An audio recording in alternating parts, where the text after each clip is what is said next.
We good? We're good. Welcome and good afternoon. Welcome to the event. Today we will be closing the gap in deep take for a sustainable Europe. Or maybe we'll not quite close the gap today, but we will at least start. Welcome so much to this event hosted by the EIT ecosystem. It's a community event and it's the first of its kind.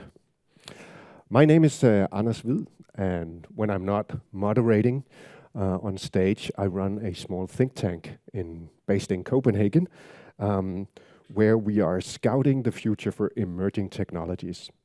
And education and educating people is part of one of the core things of what we do. As Europe, as the rest of the world, we are in a transformation. The acceleration of technologies are profound and across any sector, and they're disrupting the usual way of work. Let me name a few examples. The space race is on, and it's not about going back to the moon or even aiming for Mars. It's about satellites. It's about data. And it's about understanding what we can learn about ourselves and the climate issues and mobility and agriculture, and in so many sectors we are gaining new data from space. Quantum computing is another hot topic. Within a foreseeable future, we can expect these new types of computers to become capable, not just of running massive simulation that can again help solve some of the climate issues that we face, but they'll also break all encryption as we know it, and this will pose immense risks to both national states and companies. Artificial intelligence is the current talk of the town. The so-called large language models, known as ChatGPT, has taken the world by storm. Even with all our great universities and all their research, no one saw this coming. At least no one shouted high enough for our governments and our education systems to react. And now education will never be the same again. I know my daughter is certainly educating herself in a different way. But education is really just the first sector to take a hit from these language models. These technologies will transform our societies. And the list goes on and on. New energy sources, 3D printing of houses, utility robots, augmented reality, just to name a few. And Europe is lacking behind. The US and China is in many ways leading the development.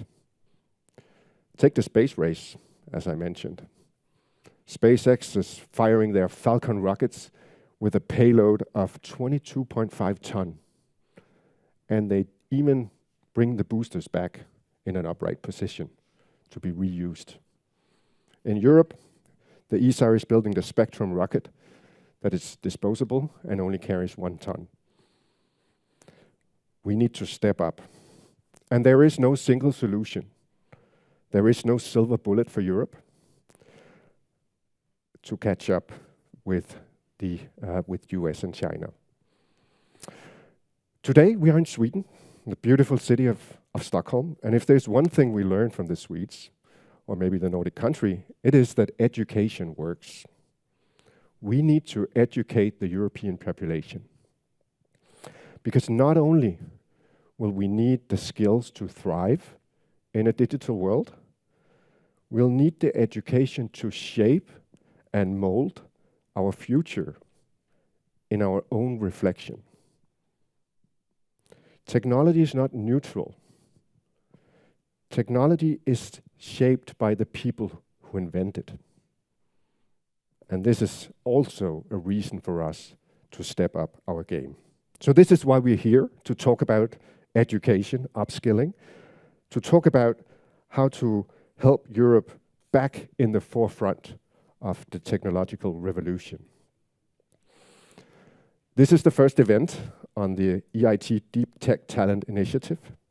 And through this initiative, the EIT has taken on the challenge of upskilling and educating 1 million people in deep tech areas by 2025. 1 million people over a 3-year period.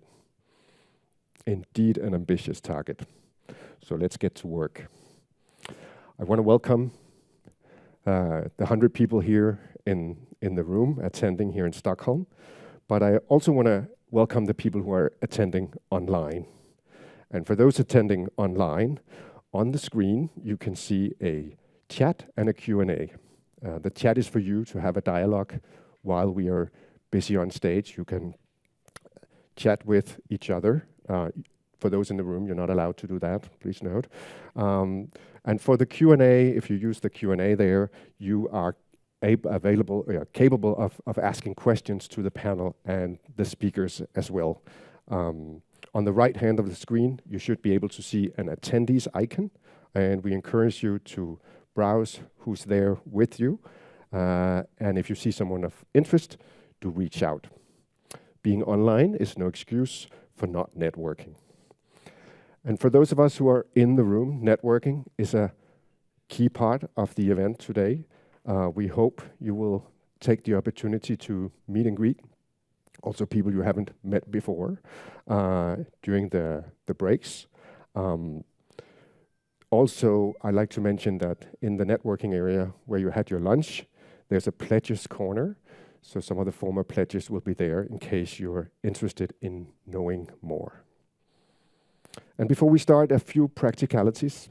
In case of an alarm or an evacuation, you can either move back to the room and through the hallway there, or there's an exit also in that direction. The agenda of the day should be here. And I'm not expecting you to read it through all of it. I guess you have already been looking at it before coming here. We will run a few presentations and a panel debate, and then around 20 to 3, we will have a longer break where you can once again network before convening here again. Let me see. I think that was my introduction. Are we ready? Then let's get started. It is an honor to introduce our first speaker, Pia Sandvik. You are the CEO of RISE, the Research Institute of Sweden. Please give her a warm welcome.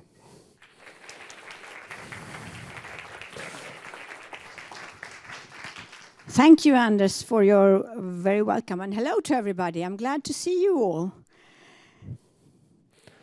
And of course, it's an honor for me to be here for the IT community today to welcome you all.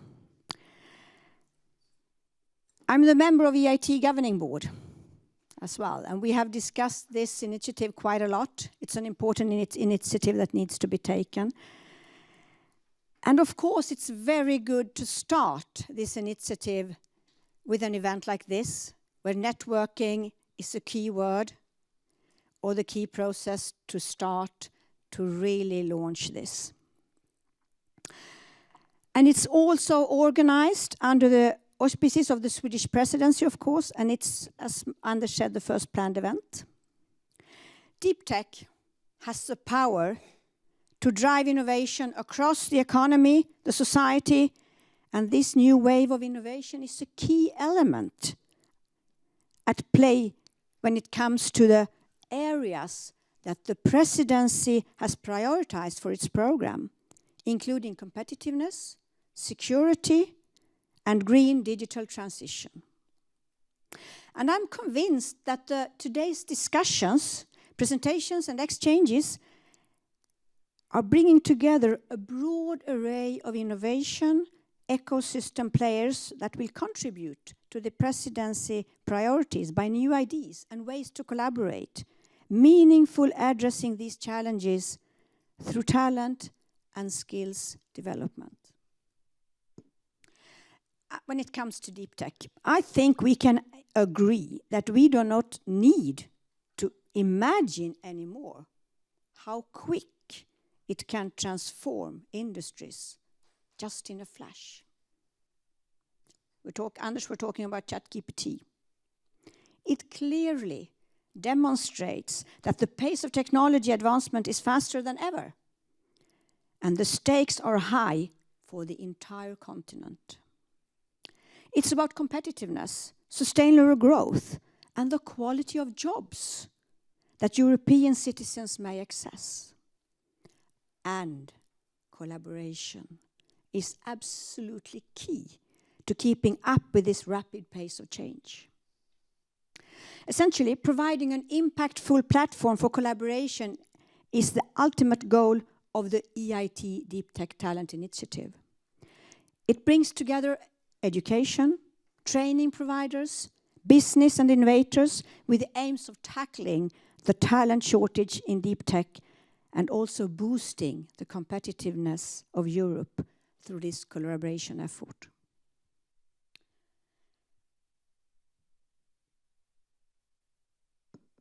Launched by the European Commission's new European Innovation Agenda in July 2022, the Deep Tech Talent Initiative is EIT's pioneer program, jointly implemented through its innovation communities, all the KICs. The main goal is to train 1 million, as Anders said, deep tech specialists and entrepreneurs, and this should be done by 2025. But the Deep Tech Talent Initiative serves a much greater long-term purpose. Deep tech includes all the technologies we need right now to face down global crisis, the climate change, managing our energy sustainability, and pandemic and other health challenges. By increasing Europe's ability to innovate in deep tech fields and making this tech widely available, we can really accelerate our progress, and the world's progress as well, towards a green transition.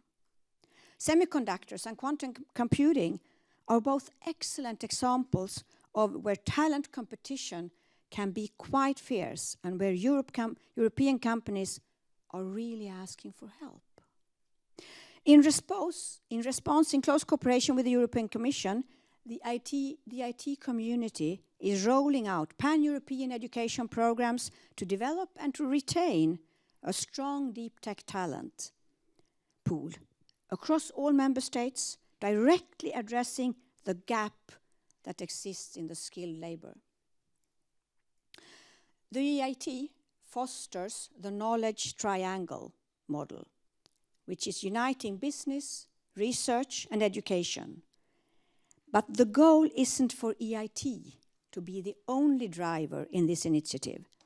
Besides being an education provider, we see the role of the whole EIT community as a matchmaker and nurturer, bringing together partners from the deep tech sectors with unique perspectives that will ensure that the initiative is making the impact that industry needs. The result of our work is that business research and training and learning institutions get a better sense of each other's needs and what everyone can bring on the table for European innovation.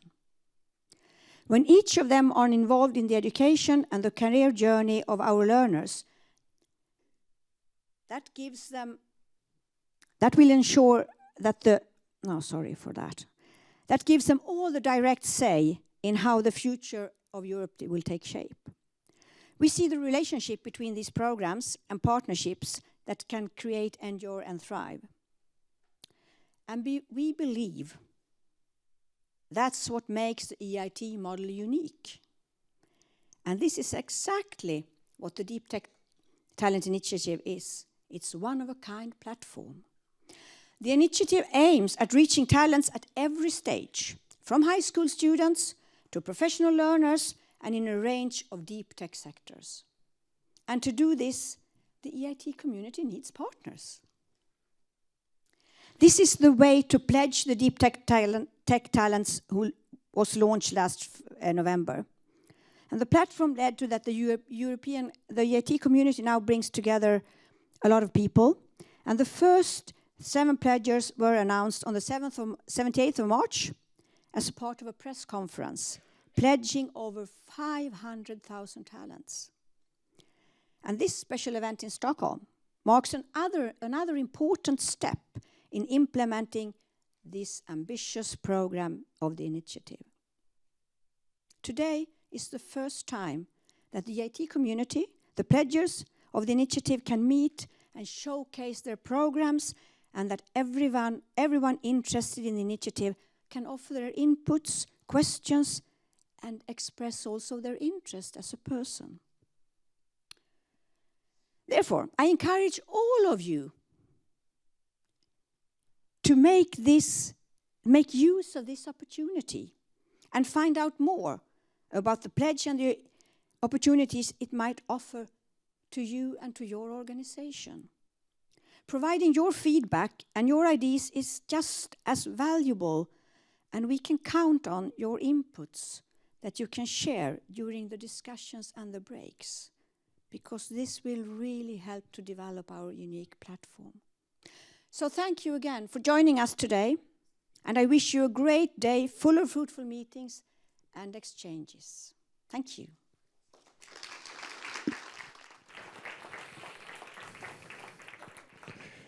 Thank you so much, Pia. Representing the Swedish government and also to welcome all of you, it's an honor for me to present our next speaker on stage, Sara Modi. Sara is the State Secretary to the Minister of Energy, Business and Industry in the government offices of Sweden. Sara, there you are. Welcome on stage. Give her a warm welcome.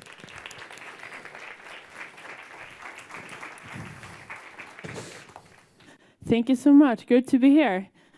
I'm always on a pretty tight schedule, and I was about to bike here, and then when I get on my bike and start to biking, it just cracks and the chain breaks. So I tried to fix it, didn't manage, got dirty, didn't manage, but found a scooter that took me here. So just being here right on time with dirty hands, but I could live with that.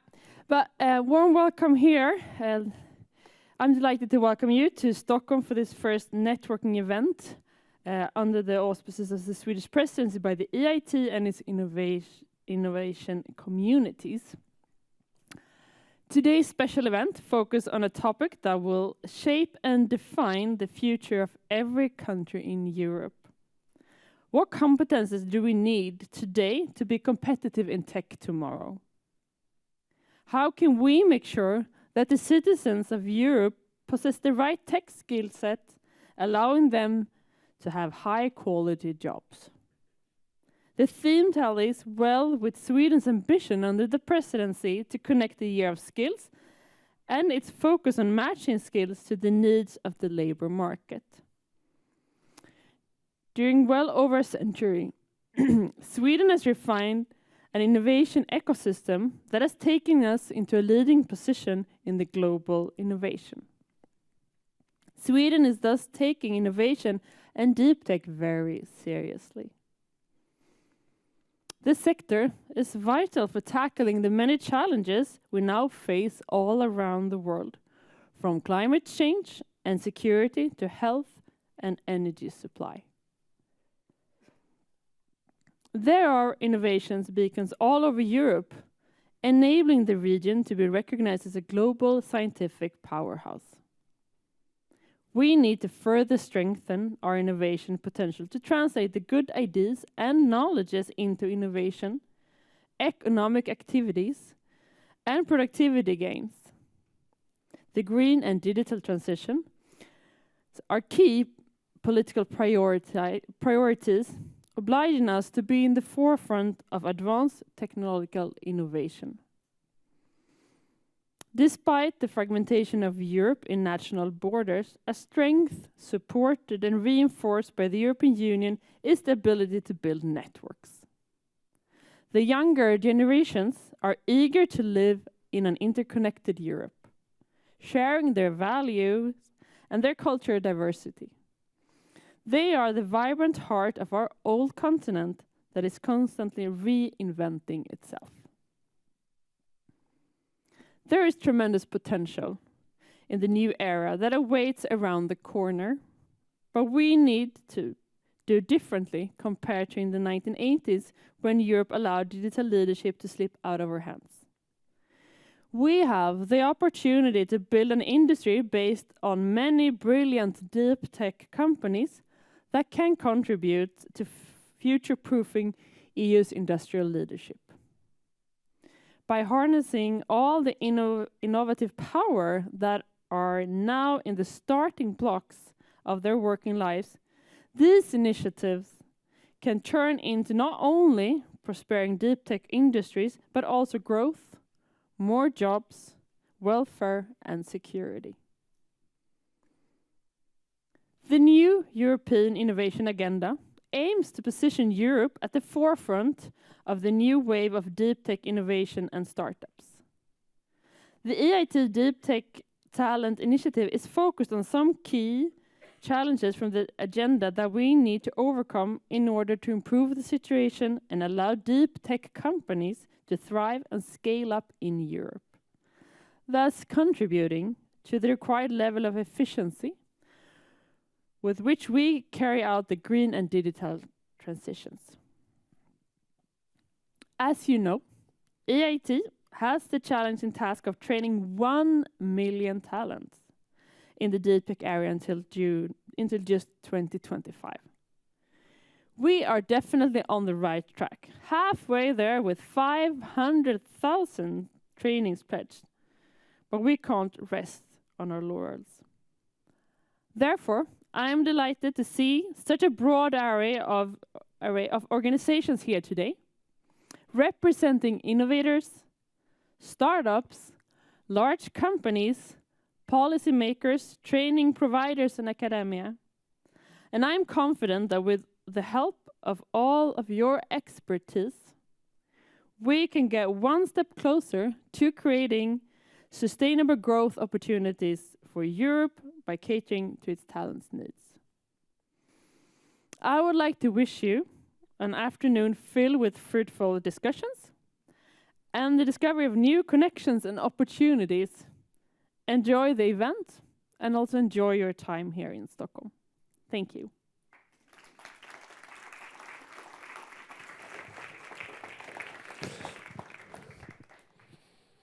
Thank you, Sarah. I think we all need to get our hands dirty, right? To get this 1 million people educated, because I think pledging is one thing. So one of the questions I bring for the panels today is, how do we go from pledging to actually doing it? So with that, I'm super excited to start our first panel. The panel will be moderated by Martin Kern. Martin is the director of the European Institute of Innovation and Technology, and he will introduce the topic of this panel. So Martin, why don't you grab the clicker, give him a warm welcome. Thank you, Anders, and thanks a lot to Pia from our governing board and to Sarah from the Swedish government to open this event. Great honor to have you here, and great to see so many of you at this first event, physical event on bringing together those interested in the EIT Deep Tech Talent Initiative. I think it's a great week actually for innovation in Europe, at least from an EIT perspective, because we had yesterday in Brussels the launch of our latest innovation community, EIT Culture and Creativity. So we now have 9 knowledge innovation communities launched and ongoing, working on societal challenges in Europe. And secondly, we have today's event, and next today's European Commission, together with Swedish government, has 2 days of discussions and event on deep tech innovation. So fantastic start of the summer, I would say. My role here is just to do what you get in the beginning of your favorite TV series, a sort of very short trailer on what happened so far. Because the Deep Tech Talent Initiative was officially created last summer, and while some of you were involved and engaged right from the beginning, some of you may be new to it. So before we go into first panel discussions and get the hands dirty, then I would like just to present and bring all of you on the same page where we are with this initiative. As you can see, EIT has started to set up the initiative in last July. It is super ambitious. I think it was mentioned several times to train 1 million people in 3 years, and EIT is actually doing that on top of its regular work, not because we are so crazy, but because simply we think this needs to be done.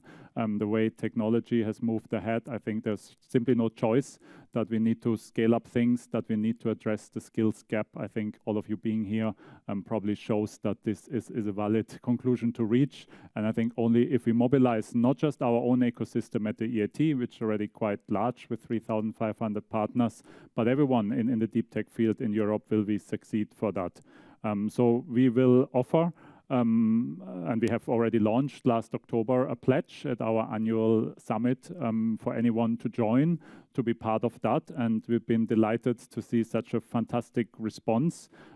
As we heard that already, there's a lot of expressions of interest, but also many that have pledged to be part of that. So I think we're off to a good start.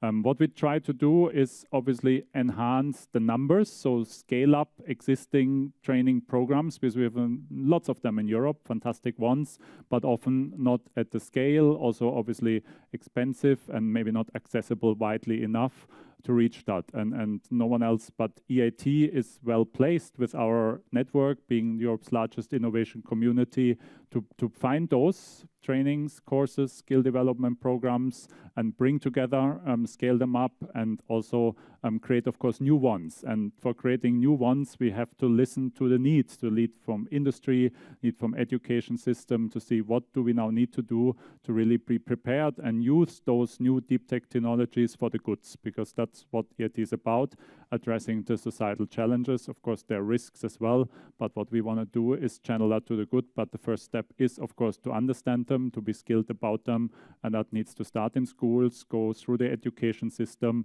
but also be a continuous exercise for professionals from industry and beyond. So this is at the core of the initiative. How have we organized that?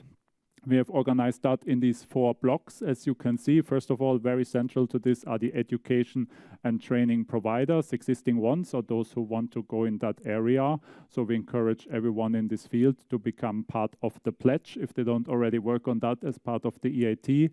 And then, of course, the companies, not just the industry itself, also startup, SMEs, where is obviously this very big need for skills. And we invited them to join, either to provide the training, share the trainings that they're already providing more widely, and also encourage new cooperations, and of course also help them to train and upskill their talents. And of course we're also looking at associations that bring industry together. We're looking for financing partners, because EIT does have some funding. We will provide around 25 million from our own, 25 million euros from our own budget to fuel the initiative, but obviously that won't be enough. So we're looking for others to come on board and bring their own funding. And institutional partners, because EIT is all about ecosystem. It is all about networking, bringing together, not just sort of mapping out what exists, but create additional value on top. And that's why I hope all of you that are here either will already have pledged or will pledge for the initiative in the future. And we also want to work with member state authorities, innovation agencies, but we're also already working with some of the big partners at the European level. Just to name, for example, the EU Intellectual Property Office in Alicante, which is a key player for all the new technologies. They're part of our ecosystem, so we can give that type of access and added value. So this is where we are, and then I end with the numbers. So actually it's already 600,000, over 600,000 talents pledged now by the first 13 pledgers. Obviously we started in the beginning with some of the most strategic partners. There's a huge pipeline behind that. My colleagues know better, but it's around 400 expressions of interest already. So we hope to have the goal of 1 million talents pledged very soon. But obviously, and that depends on your feedback, that may not be the end of the story, because I don't think Europe just needs a one-off big exercise to train 1 million talents and that's it. But it's obviously something we will need to do continuously in a sustainable way. And obviously, depending on the experience we gain here, we will go forward and see how we can take that further. What we offer when you join the pledge is not just to be already connected to the EIT community and everything that it offers, but also do specific events such as this, networking for this exercise. But more than that, we will have a first call with funding coming out in July that will allow those and only those who have pledged to do cooperations together, so to expand courses, to create new courses, to improve them, and depending on the response, and that's why this event is so important, on what you tell us, we will design further incentives, be they financial, otherwise. We will certainly do focused events on AI, on cybersecurity, on other topics where those which are in this field get together. So this is really an initiative still to be shaped, not something that is already rolled out for the next 3 years, but we will shape it together with you that want to be part of that. That's all from my side to set the scene. Anders, shall we introduce the panel and get the hands dirty? Let's do, Martin, let's do. So, time to introduce the panel. Among the panel are two pledgers. Big pledgers is already participating in the program. From YA Europe, we have Salvatore Nigro. From Campus Biotech Digital, we have Karim Visanti, both CEOs of those two institutions. And they will be joined in the panel by Annika Borgenstam, Vice President of the Royal Institute of Technology, and Daya Isaksson, the Director General from the Swedish Innovation Agency, Vinnova. Please welcome them on stage.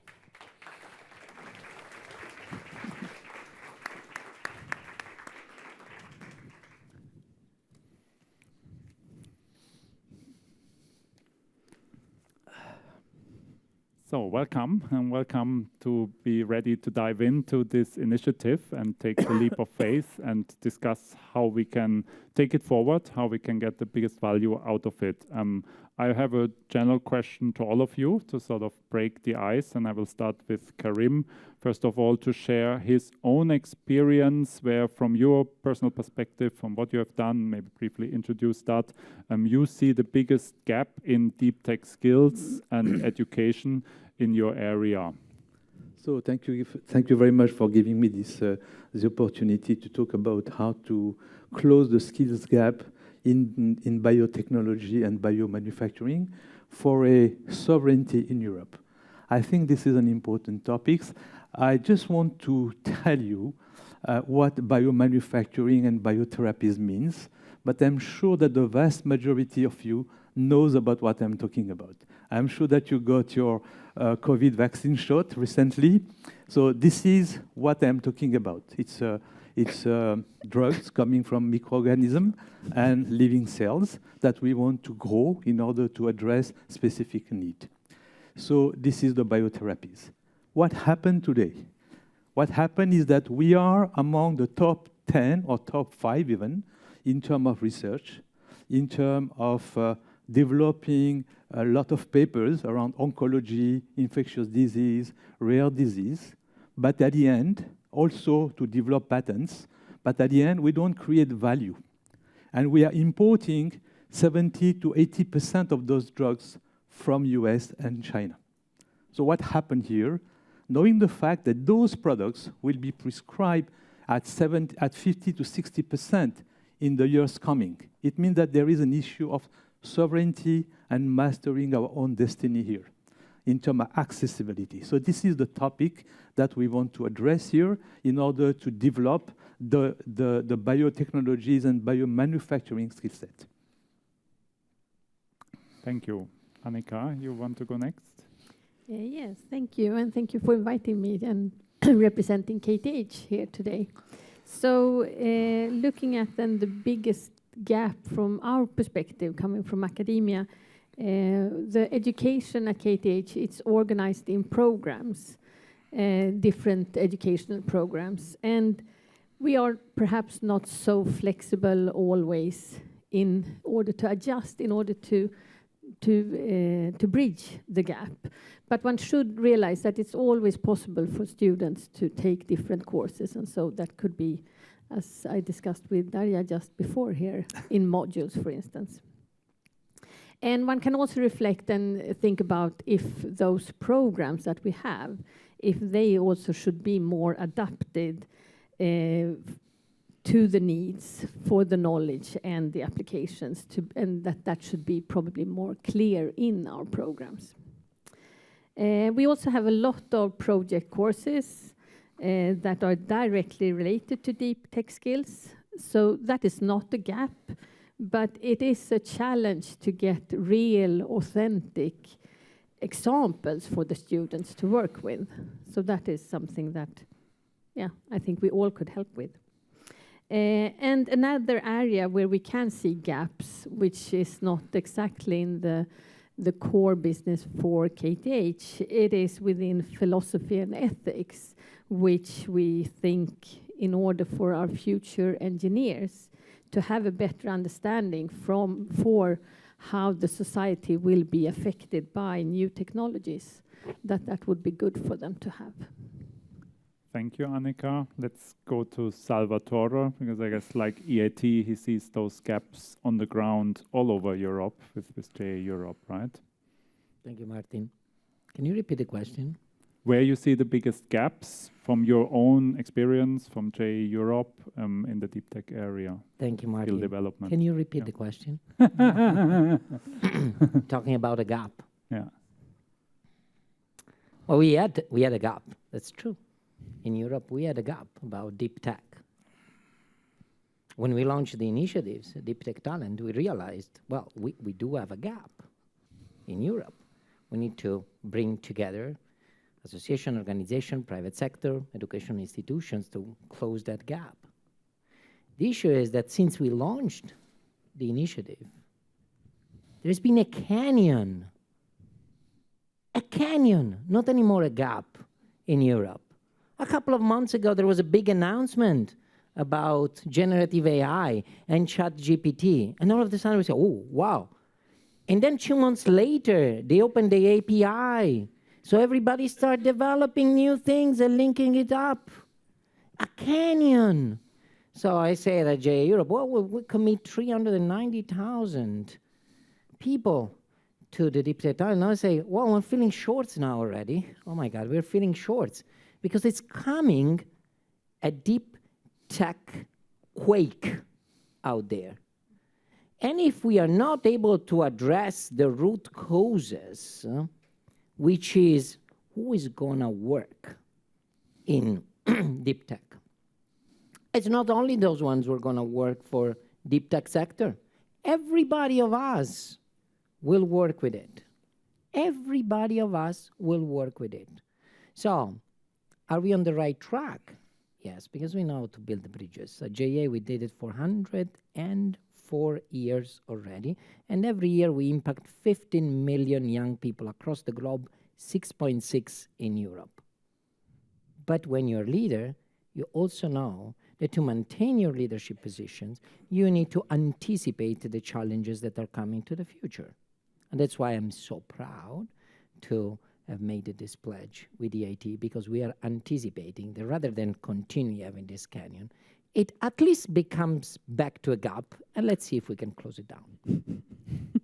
Thanks, Salvatore. So Daya, do you see the gap or the canyon in deep tech skills? Well, let's say I guess I've seen it as a canyon for a while. So you know, as a governmental funding agency, we have a broad mandate. We fund a lot of research and innovation in deep tech in general. But I mean, the biggest gap that we see from that perspective is about this. It's the need for speed, and that has to do with. First of all, we know that science are telling us there are hard deadlines. They cannot be negotiated. So we need all the deep tech innovation, and that's just a fact.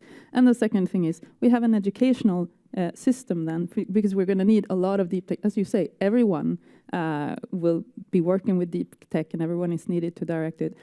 And then contrast that would be my gap. So the need for speed, the huge demand that is just exploding, and then an educational system that works in generational time, literally. That's challenging. So we know then there are great examples like you. I'll give you an example from Sweden, not going to say who, but a Swedish university. They put together, they have some really excellent groundbreaking research making a lot of impact. They package it. Of course, they educate students, 1,000 students, early educational level. And then they just made the module available to the rest of the public, getting twice as many people taking the same course. Who were that? They? lawyers, primary school teachers, data policy scientists. I mean, this huge variety of people in society. So that, and then we see this happening. So I would say, what if this would not be the exception but the rule? What if this would be something that we always do together? What if it would be built into our system, that the latest, best knowledge is always packaged in a way, made available? Then every space is a learning space. Every working place, every library, every street, etc., will be a place of learning, because learning then, that's a social process where we need each other and we need places. But the actual content should be moving a lot faster, and that's why I'm very excited to be here. And then we can start talking about the stuff we already have that we're going to connect now and bridge the gap. That's exactly the next question. So we'll stay with you, Daya. So you all explained where you see that gap. So let's discuss what you are concretely doing about that already. Maybe start with Daya and Vinova, and then obviously we can see what more we could do together. Okay, so two things. First of all, one of the things we need to do always is increase the, we have a lot of underrepresented, untapped talent. So that would be women or underprivileged groups, etc. We fund a lot of research and innovation in deep tech, as I said, building in, like making sure we have role models, making sure that women are getting engaged, getting access. That's built into everything we do. Working with underrepresented groups in general. We also have, like, working with civil society, making sure that they can tap into AI, so we have a lot of different things that we have been doing. But one thing that I'm very pleased about is that we also got the honor, I would say, of funding some people. We will see some initiatives here that I know are connected to IT manufacturing, Production 2030, for instance. Examples that actually got KTH and Chalmers and leading universities together with industry, looking at, in every research project that we do, what could we actually package for this, making it available. So we have the experience and the collaboration right now that have kind of been building momentum. So that's great, and not enough, because the gap is still there. But I'm eager to listen more to how do we, together with this initiative, take the next step. Thanks, Daya. Before we continue, just to explain again for those maybe not in the know, EIT Manufacturing is one of those 9 EIT knowledge and innovation communities, obviously not only directly concerned day-to-day by the deep tech talent gap, but they're actually also leading this initiative on behalf of the whole EIT community. And I'd like to take the opportunity also thank them for taking on this massive challenge on top of everything they already do in their field and in their sector. Coming to Annika, because just like Vinova, KTH has not yet joined formally the Deep Tech Talent Initiative. So also question to you, what in KTH you're already doing? What sort of programs do you have to address the gap or the canyon? Well, as a technical university, we have always educated towards deep tech in many different areas, and like quantum mechanics, nuclear physics, materials, advanced chemistry, machine learning, industry 4.0. So, I mean, we are doing a lot already. And then, of course, lifelong learning is something that is discussed more and more and focused more and more about. But then it's also very important how it's packaged so that it's made available, because it's not easy for someone to come to KTH in order to take those courses, of course. And then I would also like to emphasize that we have a very strong collaboration with industry and the surrounding society. And I would say that we are very responsive to what is asked for. And a lot of what we do, that is governed by the societal needs.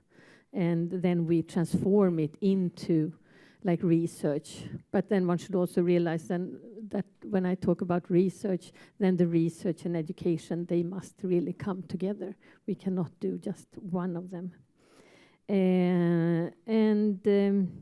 If we also look at our organization, we have 5 different schools at KTH, and one of them is a School of Industrial Engineering and Management, where we also have a Department of Industrial Economics, where both the research and education is very important. And of course, that is very important in order to take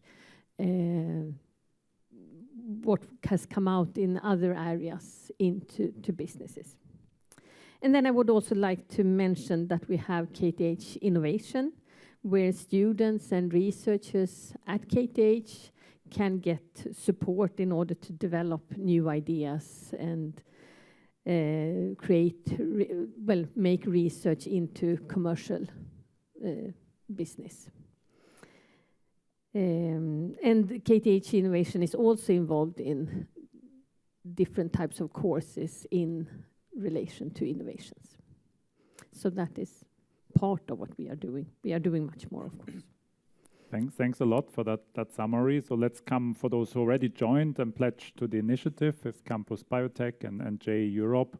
And maybe Karim can start with you to explain what you expect and also what you hope for when joining the initiatives and when you brought in your own programs to this, and what is the perspective here? Yes, so to bridge the gap today, it's a canyon, in fact. We're talking about 40 to 60,000 people that we will need over time to nurture the 300 projects that we have in Europe today.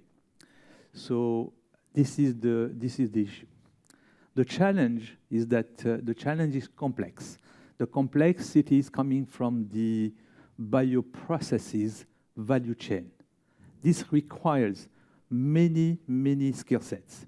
It is not only one. When you go to one school, you learn about biotech. You go to another school, you learn about digital. But here, you have to work around multi-competencies. So how to address those multi-competencies in order to master the entire value chain in order to provide at optimized cost and availability the production. So here what is happening is that we want to have people coming from who understand digital, who understand cybersecurity, who understand IA, data analytics, and also biologics, but chemistry, biochemistry, and we have to mix that up. So this is why we are facing the issue here today in order to address the skill set. So the issue, the opportunity that we have with this pledge is to make sure that we'll find opportunities around mimetics, around robotics, so we can have all those experts working together and to develop tailor-made training to address this skill set need. And do you, just a follow-up question before we come to Salvatore, and do you see the changes, positive changes, innovations coming more from those with the more multidisciplinary skill set that you described, or more from those who really get deeper expertise, if you can draw such a I think it's both, in fact. We want to have the right competencies on the multi-skill set that we have to develop, but we need to have also dedicated competencies. So this is the right combination to develop those training. And what is important for us is that to provide this training by learning, by doing, by making mistakes. And this is the way that we are going to make sure that we will address this value chain. Okay, thanks a lot.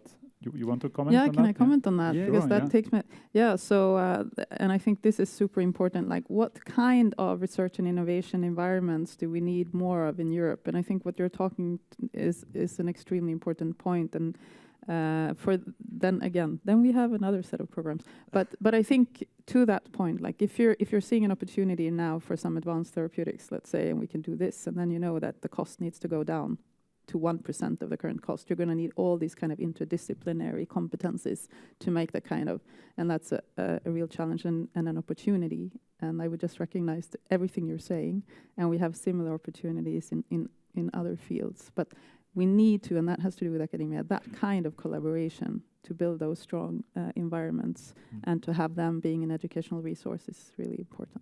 And this is the initiative that you are taking. It will help us to nurture this value chain, in fact.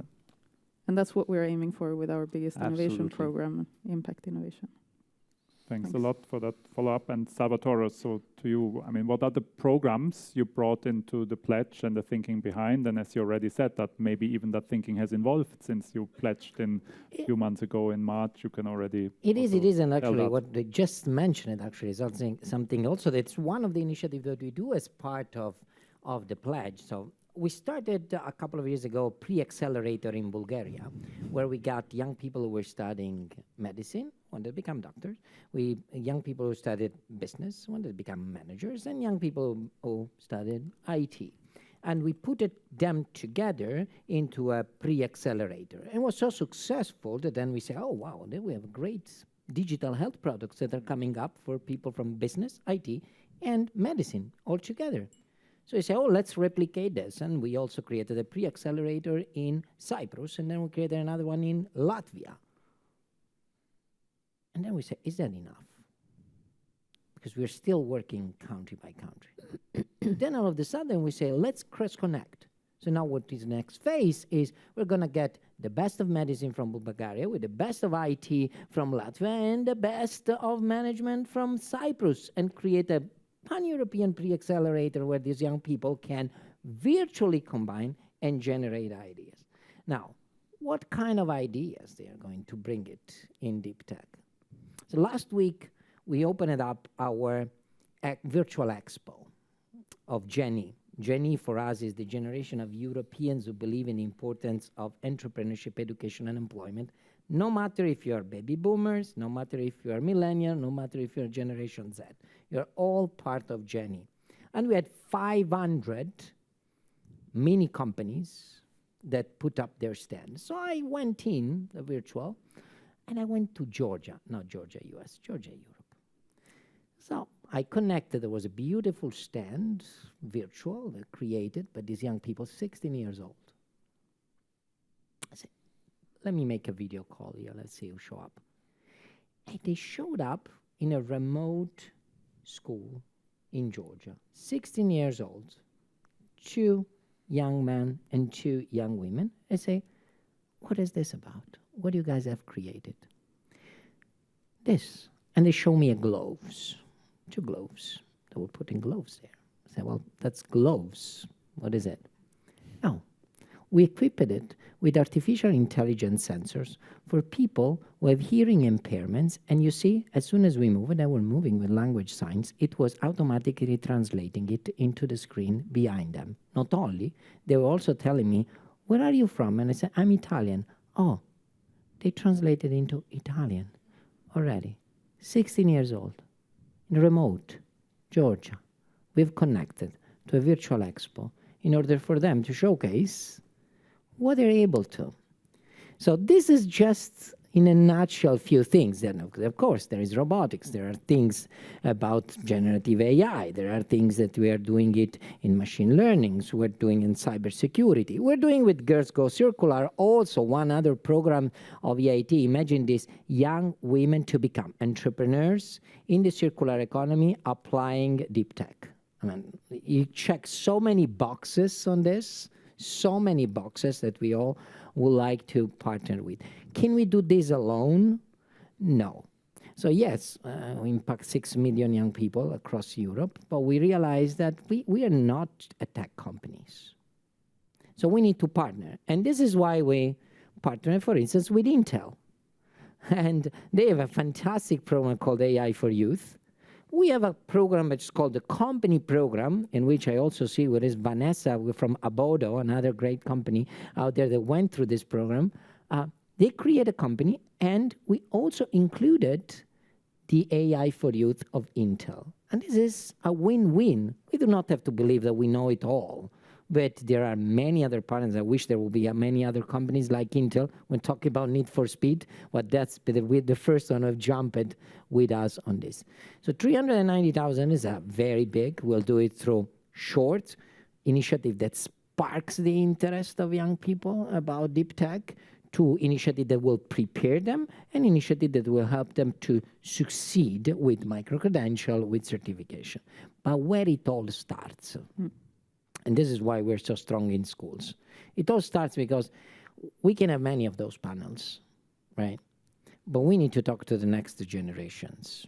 And as these kids, 16 years old, are out there and they're already doing it, we need to talk their languages out there. So I started, before joining the panel, I went to ChatGPT and I said, hey, tell me what generative AI as I am 5 years old. Which is the camera? That camera? 5 years old. My daughter is 5 years old, Vera, okay? Her name is Vera. So if I have to explain Vera, what is generative AI, I ask a ChatGPT. Okay. So generative AI is a type of a computer program that make new things by itself. It's a new friend for you. For example, it can write stories, tales, draw picture, or make music. It does this by learning from a lot of examples of what it wants to make. For instance, to write story, it reads a lot of stories first and learn how words go together. Then it writes its own story that are similar but different from the ones it read and generates a new story for you to sleep. So, sometimes it makes things that are funny, beautiful, or amazing. And sometimes it makes things that are silly, weird, or wrong. What about the ethics, is it? But it always tries to make something new and interesting. So let's start sparkling that interest from the junior generation. Perfect, Salvatore, and great examples. Maybe we can add one more, which we do together between EIT, especially EIT raw materials, again, on behalf of the whole EIT community and also with Junior JA Europe, which is Girls Go Circular. And it's actually a great inspiration also for the Deep Tech Talent Initiative.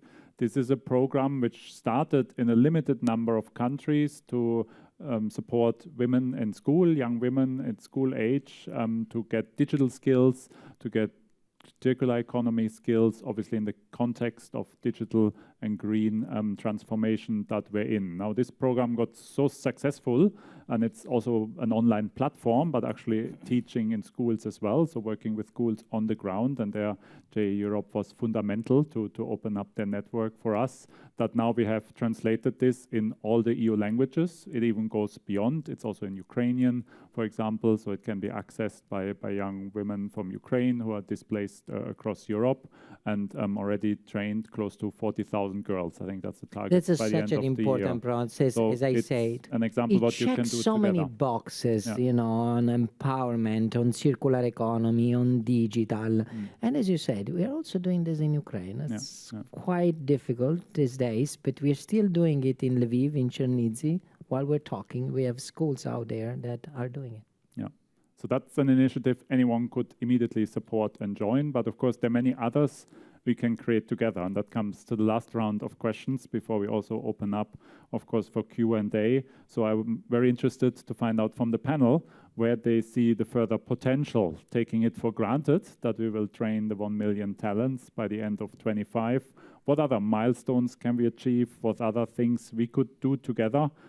So it's time to sort of dream and have some visions ahead. Karim, you want to start? Yeah, dreaming is not always easy, but let's be a little bit more practical. What is important here is to, as I mentioned, we have to find a multifaceted approach. And I think that this kind of initiative that you are leading will help us to find this multifaceted, because this is an innovative area. Everybody would like to keep their own knowledge, but this knowledge has to be shared. Otherwise, it will not be easy to create this understanding of the complexity of the value chain that we have to handle. And this is totally reversed. When you go to US, for instance, they're already working like this. And there is, of course, some patterns, but they have a patterns in certain level of their value chain, but there is a wide area where they can collaborate in order to enhance and accelerate, I would say, the understanding and share this understanding to the future learners in order to master this value chain, which is quite important for us if we want to master our own destiny in terms of health. Annika, your wishes? Yes, I was connected. It will be connecting to what you have talked about the different skills, and we have something called the challenge-driven education at KTH, and this is a learning approach where students collaborate in projects that are addressing societal challenges, which are then related to sustainable development. And these challenges, they are then the targets of the project, and and the context for the learning. And they are often identified and performed with different stakeholders. But since those challenges, they are often quite wicked problems, so there are a lot of different competences that are needed, which is exactly what you are mentioning. And this is, of course, a challenge in itself, how can we combine that? And I think that is exactly what we could see from the perspective from KTH, what we would like to get more help with. How can we combine to solve these type of challenges and in the education so that the students learn from the beginning on how to do it. So that is something that would be very interesting. And from just looking from a much smaller perspective, then I have also already mentioned ethics, and then of course education in IP is something that we also see more need for, and also how to take an innovation to the market, and how can we get that into the education also to have, so that the students have that with them when they become the future engineers, and not only then for this first phase, but also really for it to come and become an industry. Thanks, and all topics central to what we do at the EIT, and I think can also increasingly bring into this initiative, as I gave already example with IP. Salvatore, knowing you certainly have thought even ahead of this initiative. What next? What other milestones? What more can we do? Throughout my life, I always follow I'm Italian, so you always follow the advice of your mother. Either you do it or you do it. You don't have chances. So my mother always told me three things. No, it's dream big, because if you dream big, you will achieve great things, right? So if you start thinking small, you will achieve small things. I think we are already at dreaming big here with a long pledge, but is that enough? I don't know. World Economic Forum just published the World Economic Outlook, and in the job report it says in the next 5 years, 44% of skills of our current job will be disrupted by this revolution. So I think we need to think even bigger of see how this is going to transform. Rule number 2 of my mother is don't get a no as an answer. Now, Martin, we are going to different partners. Some are saying yes, some are coming out. There's a lot of level of excitement. And I think that also those who are a little bit more reluctant, oh no, why should I do? I'm already doing these things.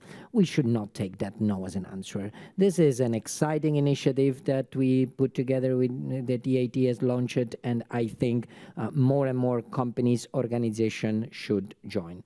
And the third one is give back. Right, so for us, it's good to be part of it, but also what we as an organization are giving back to the others. So we can offer our platform. We are into the schools, 70,000 schools. We have 150,000 teachers, so important, because we cannot train the next generation if we don't upskill the teachers themselves, right? My mother is a teacher. So, I mean, she's learning it, but so important also to train them. So, give back, it's important, goes back to what you just say. No, we share this culture of sharing, entering into a partnership. It's okay, I'm putting this on a table rather than what I'm getting out. And something will come up. And if it will not come up, we'll ask generative AI to give us a solution. Okay, go ahead. No, it gives me a lot of hope, because actually hearing this educational approach from Italy, that, you know, we're very fast to prohibit GPT. So I think with more of you, we're gonna get ahead. So I mean, all of this is complementary, right? So the new value chains that we are now accelerating, that we really need, the only chance we have at security, prosperity, etc., they require the upskilling. They require us building, you know, the solutions and the skills to drive them. Those factories that you were talking about, that they don't exist yet, but we need to train the staff at the same time. That requires interdisciplinary approaches.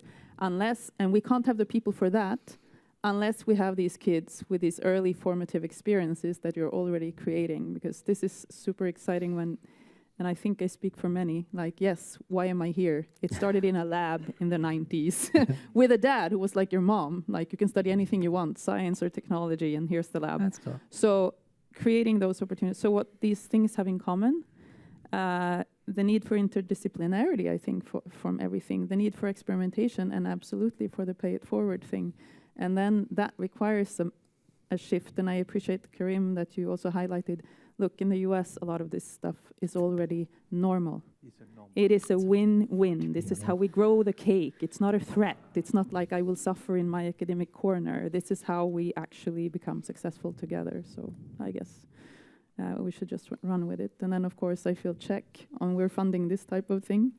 And the check, we want to promote it, but then I have to ask myself if I'm making the most of my mandate when I'm thinking, yeah, but the kids are not really our responsibility. Maybe I have to change my mind. Okay, thank you.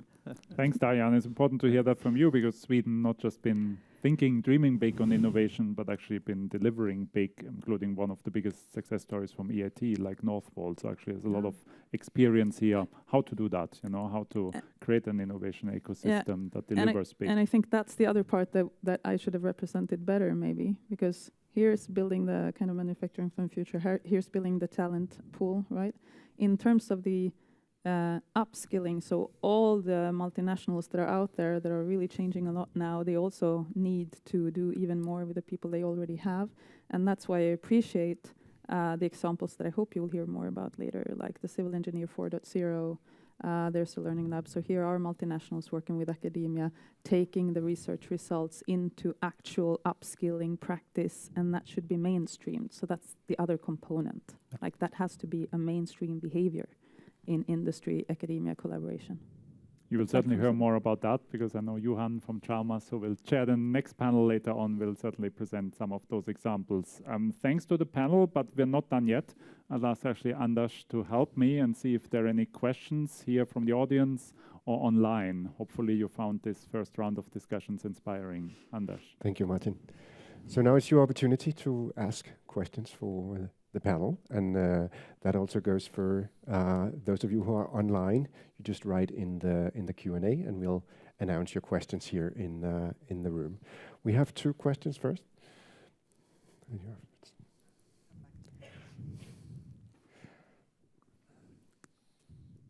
Hello. Is it working? Yes, perfect. Hi, Michael. Joga from Intel. So I was already called out by Salvatore. Thank you. But I want to ask a different question a little bit, not focusing on AI this time. I'll be talking about it a little later. Recently, Europe agreed on something that is called an EU Chips Act, right? So the global semiconductor production as of now splits more or less into, let's say, 20% US, 10% in Europe, and 70% in Asia. The ambition of Europe is to double the number and have like 20% of global semiconductor production here. Of course, it speaks, as you nicely said, checks a lot of boxes, mainly to the supply chain resiliency. But my question is, because I've been actually close to this, and Intel, of course, pledged also and announced unprecedented investments in Europe.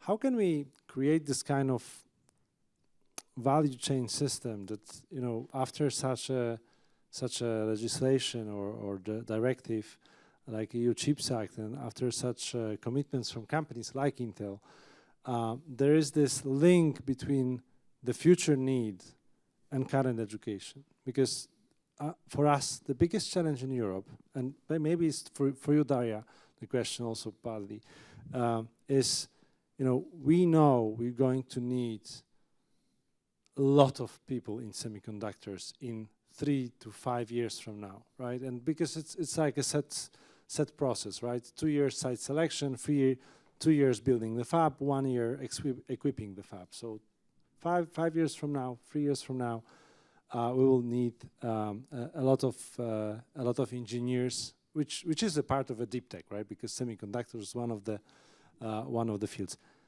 How do we create in your mind this effective system of really active listening to industry needs and also providing required talent? That little question, like I'm going to sew together a strategy for Europe on how to succeed in it. I'm not sure I have a spontaneously super good answer. I'm not even sure I'm certain about the question. Let's put it this way.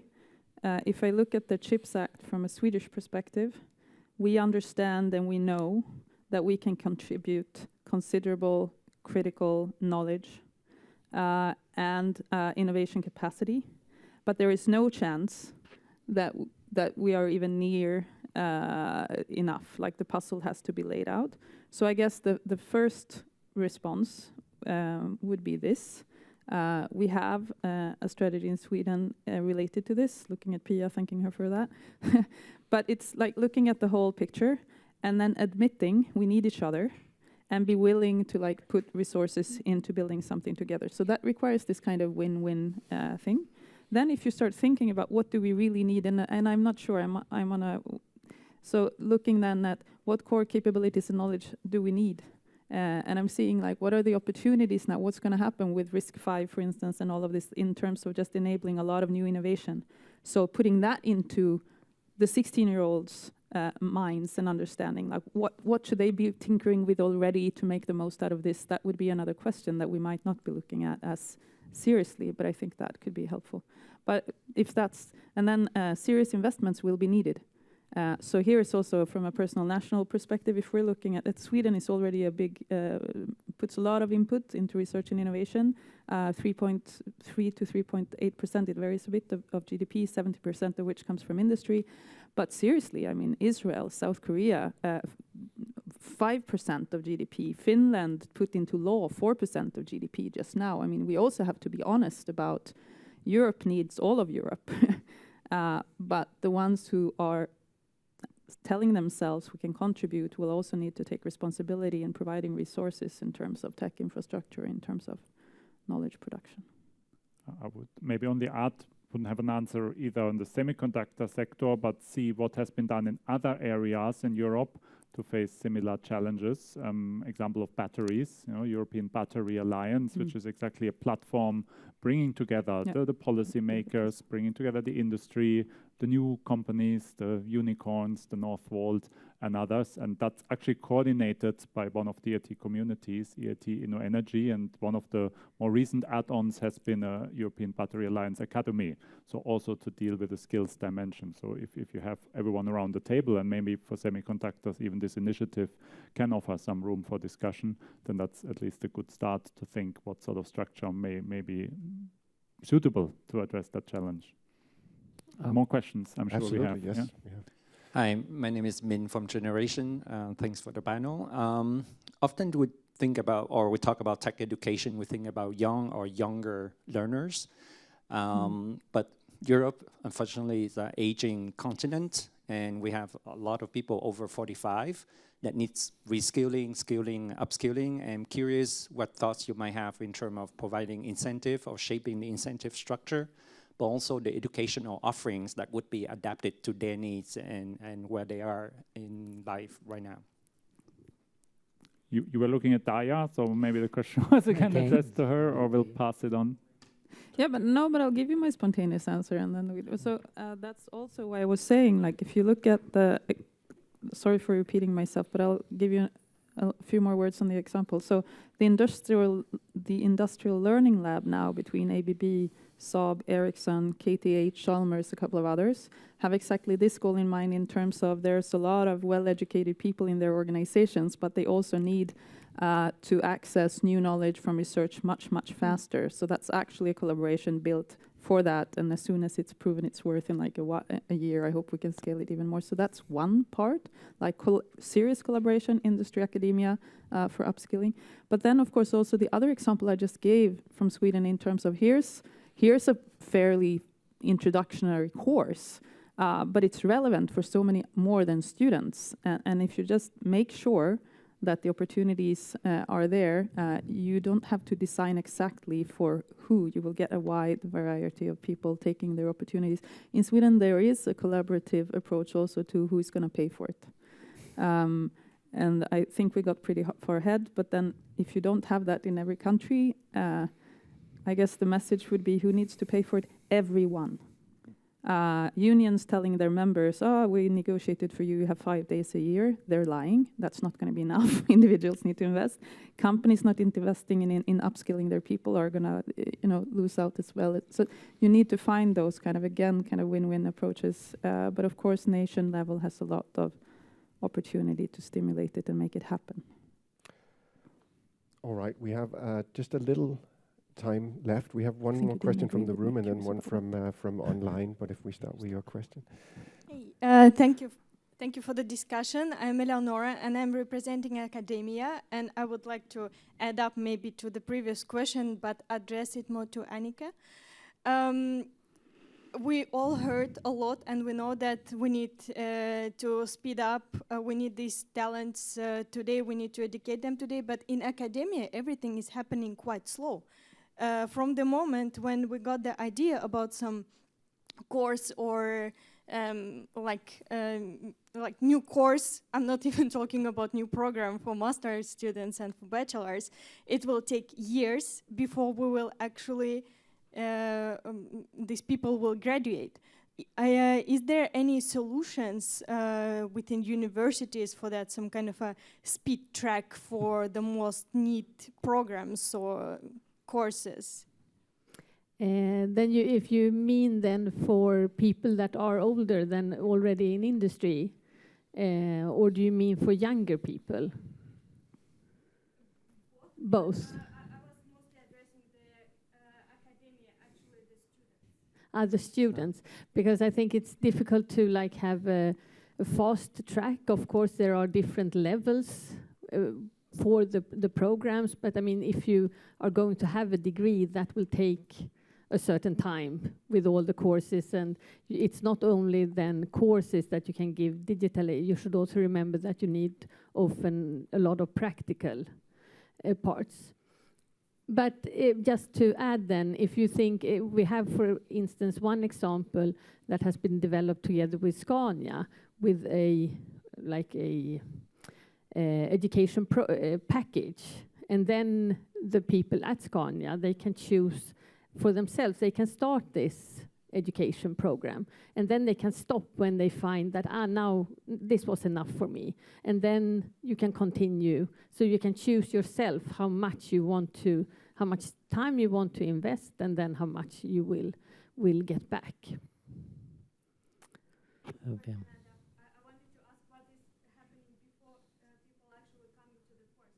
From the teachers, when they're coming up with a new course which needs to be launched, then we have to take always like a very long time to actually register the course, to approve it, and then wait for another year for the semester in order to actually give it to the public. Yeah. I will take that with me, and I can only say that I agree with you. It takes a very long time, and of course that is problematic, and that is something that we should improve. I agree with you. Thank you so much.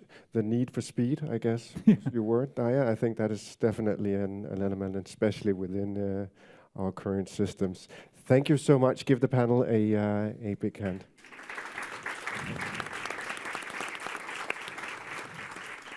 Thank you. Thank you.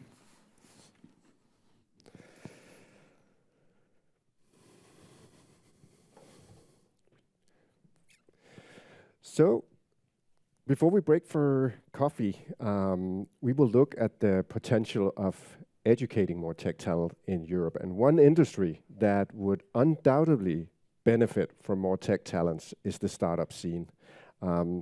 So I'd like to welcome the next panel, fireside chat, that we have set up for you today. Riam Ganso, CEO and co-founder from Conception X, an accelerator program for PhDs. Lech Iganitovic, co-founder and CFO of Molecular Attraction. And Lech, you are building solutions to control the behavior of pests to minimize vector-borne diseases. If we had more time, I needed to know more about that. But please welcome my two panelists here. Sit here.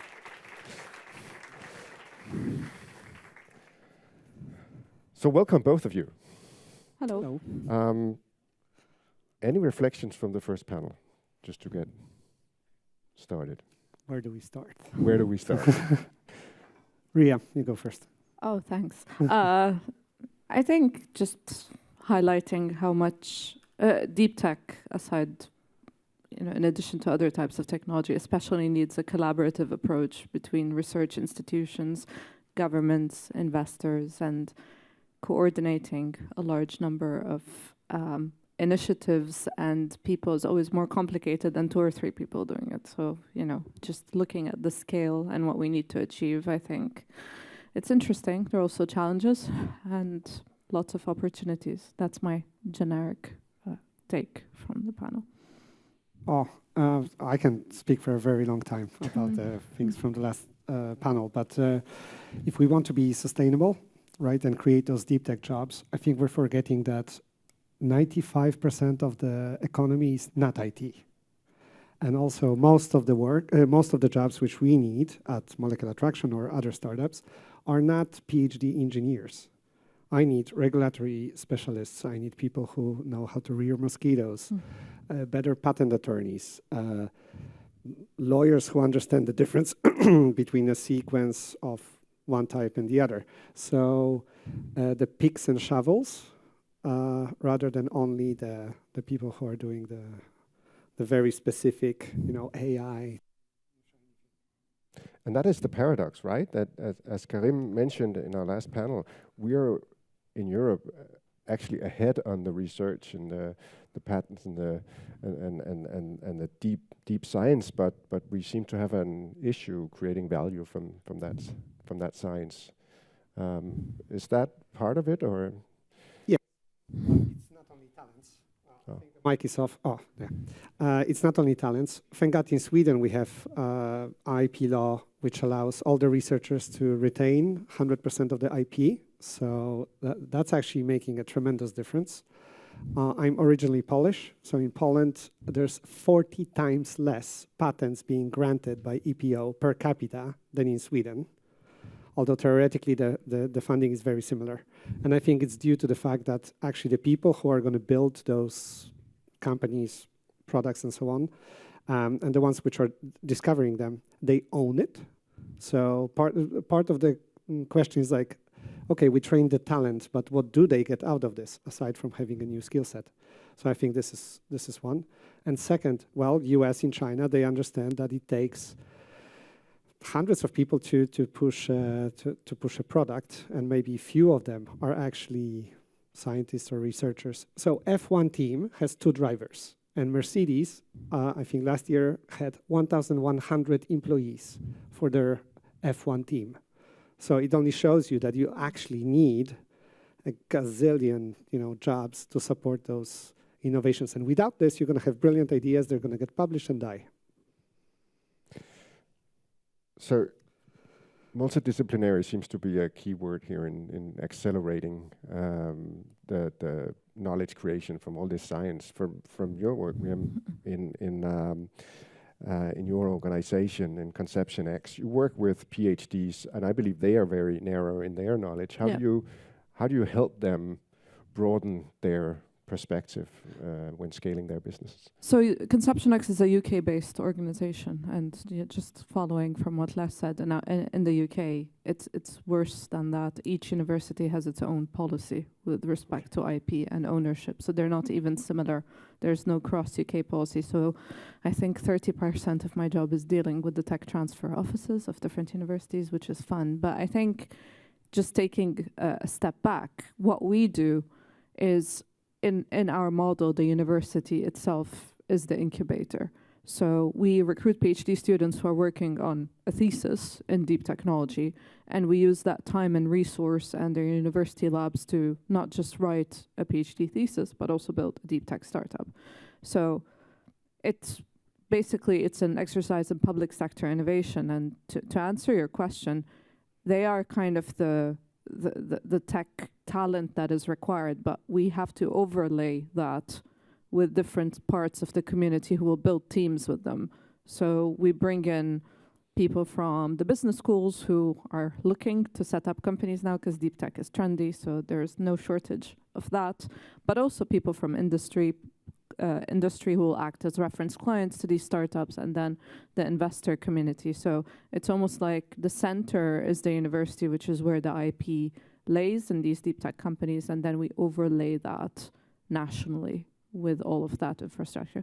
It's very difficult. We've been running for 5 years. Not everybody builds companies, but I think the point is that it has to start somewhere. So lots of learnings there. So I think we have had a vibrant startup community within general IT for the last 20 years, also in Europe. But deep tech seems to be different. So how is it different being a deep tech startup compared to what we would normally address as the startup scene? Dealing with atoms, not electrons. Exactly. It's very hard to engineer around real tech problems. You cannot just throw 1,000 developers on it. It's biology or chemistry or physics. So it's going to be slower. I think there's, aside from money and investments, I think there's an issue with lack of knowledge in the transition phase of the development of the deep technology, or it used to be just called technology. And I'm gonna look for Daria and Annika here, because yeah, exactly what I think. From the perspective of a startup, right, deep tech startup, I actually need more people being trained not to start startups or join my organization, but to join regulatory bodies. I dare anyone to find me 10 people who understand PT19 biocidal regulatory framework in Europe. If you want to make money today, you should. Yeah, if you want to make money today and do not start a startup, become a regulatory specialist. IQVIA is calling people who resigned to join them back in clinical trials. So and it's tremendous amount of money, but those kind of skills are lacking. And someone said something about the older generation needing to be reskilled. Actually, most of those people who turns out to be good regulatory specialists or supportive roles, administrative roles, they're not 25, they're 45, 50. But they just, but the stuff they learned at the university is like long gone. Whatever I learned technically at the university is like useless today, because that was 100 years ago. But the regulatory framework is going to stay. And this is the picks and shovels of Europe. We're going to have regulation no matter what. Even if it's a Chinese cell therapy, it's going to be registered by EMA in Amsterdam. There's going to be Lekkermetsverket who needs to approve it. Someone's going to put it in a box somewhere in Poland. So yeah, I would make business there. I think another difference is obviously the risk and investment profile of deep tech companies. They take longer time to incubate. They usually have to start in a university or research environment, because the initial phase of a deep tech company is usually R&D, and then it becomes into a startup. So there's a longer period. So that's why investors, venture capitalists, and angel investors who invest in deep tech need to have a more patient attitude towards investment and returns, and that's why it's called patient capital. So I think the world is only coming to terms with it now. There are lots of VCs who have rebranded themselves as deep tech investors, but actually they're not deep tech investors. They're just normal investors waiting for a 7-year return. So it's 15 years for deep tech. So now we have new investors coming. There are lots of funding, and I think government funding for this type of innovation at the early stage is very important, because it protects the founders, it keeps the cap tables clean before they give away a lot of equity. So having the first phase of your startup funded by public sector funds and then following on with VC is probably a good way to do it. And obviously, I think the new types of venture capitalist companies need to have specialists in them who actually understand these technologies and not grill the founders on things that they don't understand. So it's a whole new ecosystem moving and changing together, and it takes a lot of time. So, yeah. Absolutely. I also want to give the opportunity to the audience. If you have any questions, just feel free to raise your hand. And also people who are online, we try to watch the Q&A there as well. What is the opportunity? Let's end on the question we asked here. What is the opportunity for Europe? Why Europe? Why now? Because Europe is slow, capital. No, I'm kidding. But I don't think it's now. I think we were building as a continent or European Union plus UK. Thanks. The decades of technological legacy. It takes a long time to actually build universities and this kind of like base technological knowledge. Europe moves slow, but when it moves, it actually moves. So I think this is slow and steady. Slow and steady. Yeah. It works. And also, I still going to beat the drum of maybe not going with this gold rush attitude. So being slow is better and training picks and shovels approach. The only company, the only brand which still exists, which was started during a gold rush in California, is Levi jeans. And they were selling denim jeans to the miners. So everyone lost their money except the guys who were selling pants. So I think Europe has the biggest tech company in Europe is the company which makes machines to make semiconductors. And they're a monopolist on the planet. So, and it takes crazy amount of time to get to this point that you have such an advantage. So I think this is where Europe still has an edge. We still need to work a lot, but yeah. I think the fact that there is an EU, and apologies on behalf of the UK, we don't like it. But anyway, I think deep tech still requires a lot of specialists, individuals who need to work together, and the fact that there is a connection between the different European countries is extremely important. Because sometimes, like, we're working on a specific, quantum drug development chemistry team who need a specialist PI who might be based in a completely different countries. And the fact that there are initiatives like the EIT and these collaborations are extremely important. And to be honest, the kind of slightly controversial thing, but the newly added virtual communication skills that the pandemic has given us has actually accelerated a lot of these things, because there are new systems in place where people can actually collaborate, build, and fundraise. And these have I can give at least 3 examples of situations where people have found remote specialists and have fundraised as a result. So there is a lot of potential, but I think we're just at the beginning for making it come out properly. Slow and steady. Slow and steady. We have a question?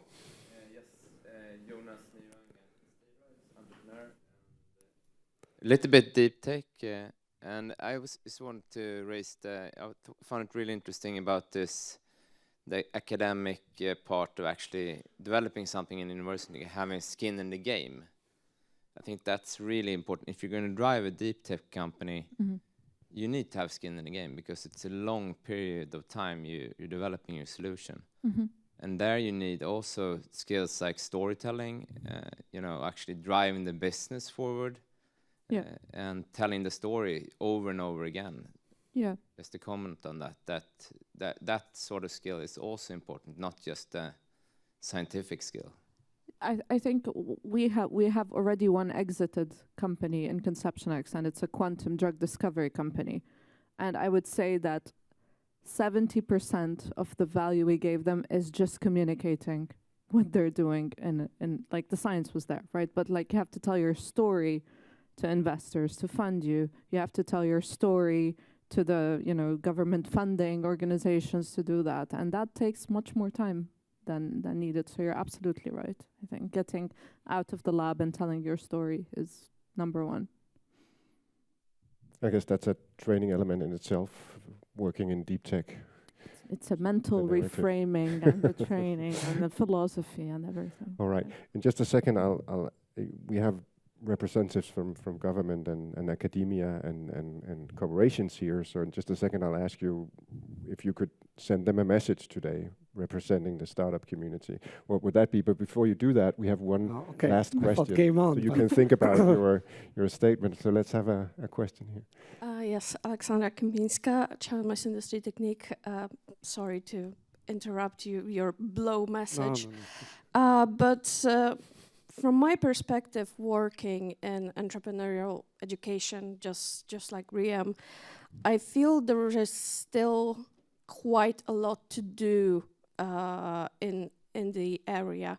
If we are focusing PhDs, if we are focusing a researcher that comes to technology transfer office, I feel this is not enough. This is a single person left alone with their problem.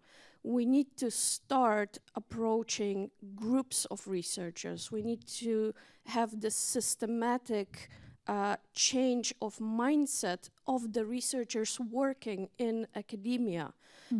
They can't really have any more just responsibility or just research skills.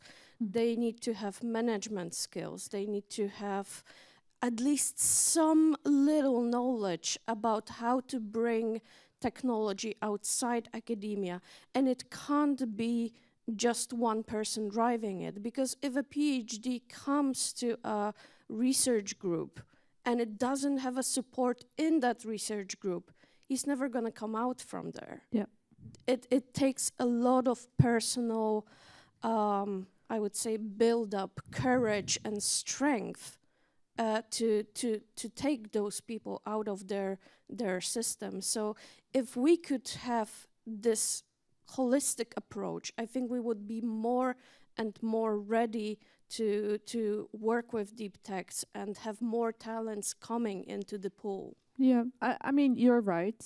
I think the role of universities slowly has to adapt and change to a changing world. Universities were built to spread knowledge and improve the world. And as we move forward in time, the shape that takes is different.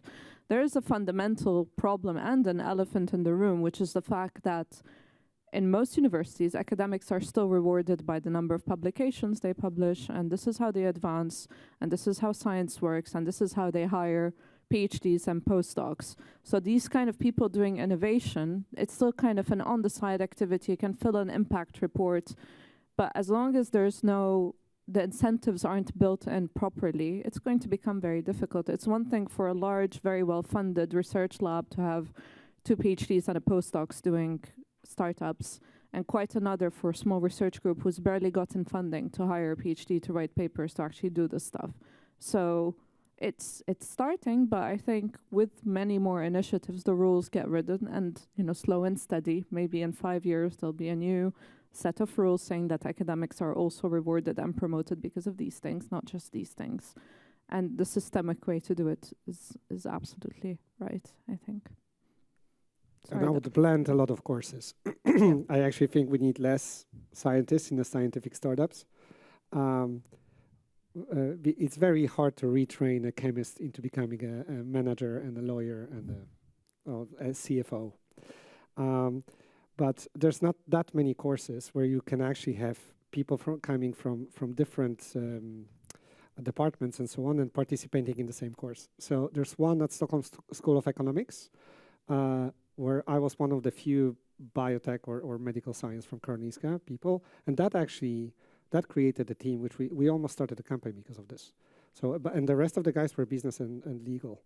So I think this is, if we would have more of this, that would be fantastic. Do you want me to start yeah? No, you can. No, go. I'm kidding, but there's I don't know, what did you call it? Chasm or a canyon. Of lack of knowledge or knowledge gap between us as a society and regulatory bodies. Most of them are agencies which are owned and run by the government, and it's impossible to know what exactly you're supposed to provide, how you're supposed to work with the regulation, and so on and so on. So I would challenge Vinnova to actually force those agencies to commit those 5 hours per month, not to training of their own people, but literally to teaching us and opening this mysterious gap. Lekemetsveket has their, there's a number of people training, doing this privately. It's a very thriving business. It takes thousands of crowns per day to get a training like this. And I think that should be part of the open curriculum. Let's call it like this. You want to quick? Well, I can comment, but I actually had a question. Now it is. So the comment would be a thank you, and at the project level, we have by now a portfolio of maybe at least 8-9 projects that stimulates exactly that. Regulatory bodies working with innovators early in the gray zone of like where should we take this. So that's, however, at the EU level, regulatory sandboxes. Do you have that in the discussion? So regulatory sandboxes are now being applied at the EU level in the AI Act and some other things, and that has to do with promoting collaboration between the regulatory bodies and the innovators, researchers in a time and place limited experimental phase. And I think we should talk more about this, because this could be a tool that would really help drive this. So 5 seconds. That's true, but it's usually in those hot topics like AI. And what I'm missing from my practice is that European Chemical Agency, European Environmental Agency, European Medical Agency. Those are huge, and the amount of money which can be made for European companies with fast-tracked or understanding regulatory process, it's tremendous. This is an important message, because if we want this kind of regulatory innovation, we need to push together. It's not, Vinnova can do so much with incentives. We have a portfolio, fine. That's not what we need. We need tools with scale and incentives for it. Noted. We are on the top of time, but Liam, what are your message? I would like a situation in which some PhD students, instead of writing a thesis that no one reads, would build a startup with that time. And I think it can be done. The different bits are there. It's just about reorganizing them. So rethinking the PhD programs. Rethinking what it means to do a PhD. This is time and resource and labs.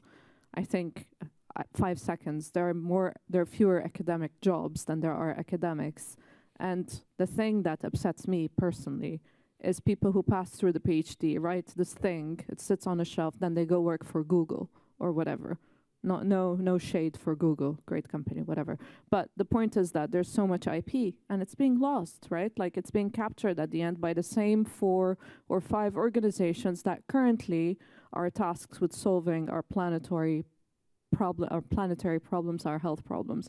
So it's all going there. And then their academics are frustrated because they have to do 3 postdocs to get a living, and then they're not becoming professors.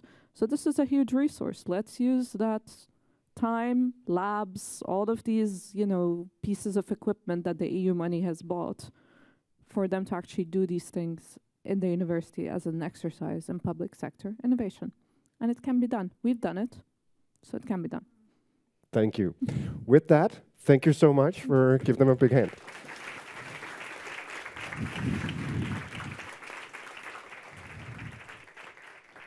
That was very concrete. It's time for coffee. It will be served at the same place where you had your lunch. And also remember, we have the Pledgers Corner. So if you're interested in knowing more about pledging or the programs, please visit the Pledgers Corner. Before you go, please stay. I'm not done. Please wait. Remember, it's time. We're here to make connections, right? So don't be a stranger. Talk to one another, also the ones you haven't seen before. I sense that you're already there, and I was walking around during lunch listening in. I would give you a little exercise in, but I think you're good to go, right? And I'm gonna hold you to it when we get back.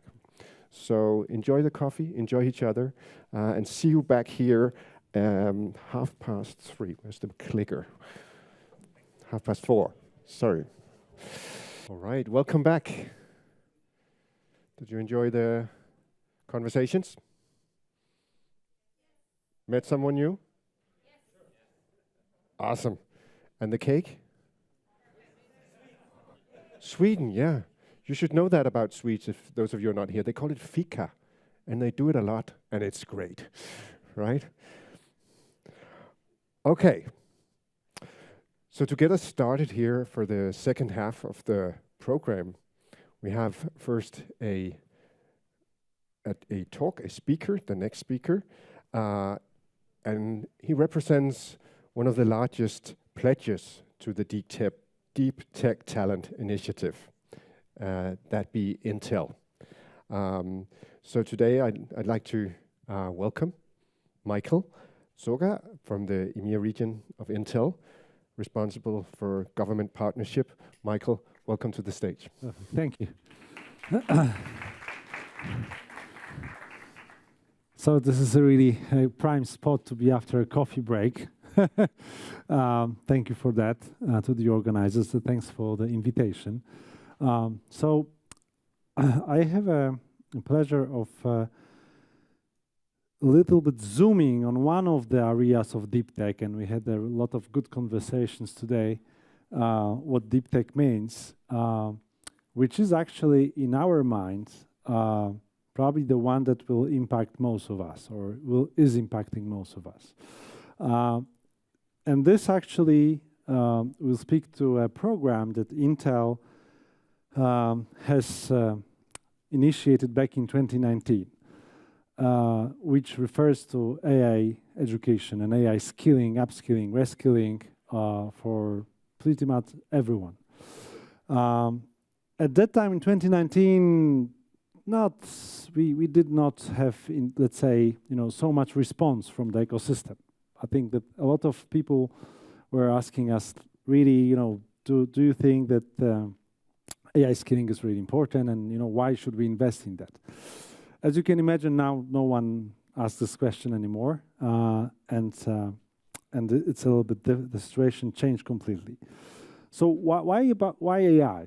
And of course, Intel is a semiconductor producer, chip producer, and when you look at this mega trends in technology, AI is actually one of them, but also underlying everything that is going on today in semiconductor space. The compute power needed for a simple question, that you write in one of the generative AI algorithms is enormous, and it will only go bigger. So when you zoom into AI, we try to imagine, who is going to be there and what kind of skills will we need in the future. So then, when we start, okay, yes. So first of all, of course, there's a number of AI researchers and AI, let's say, engineers and AI developers that are needed and will be needed.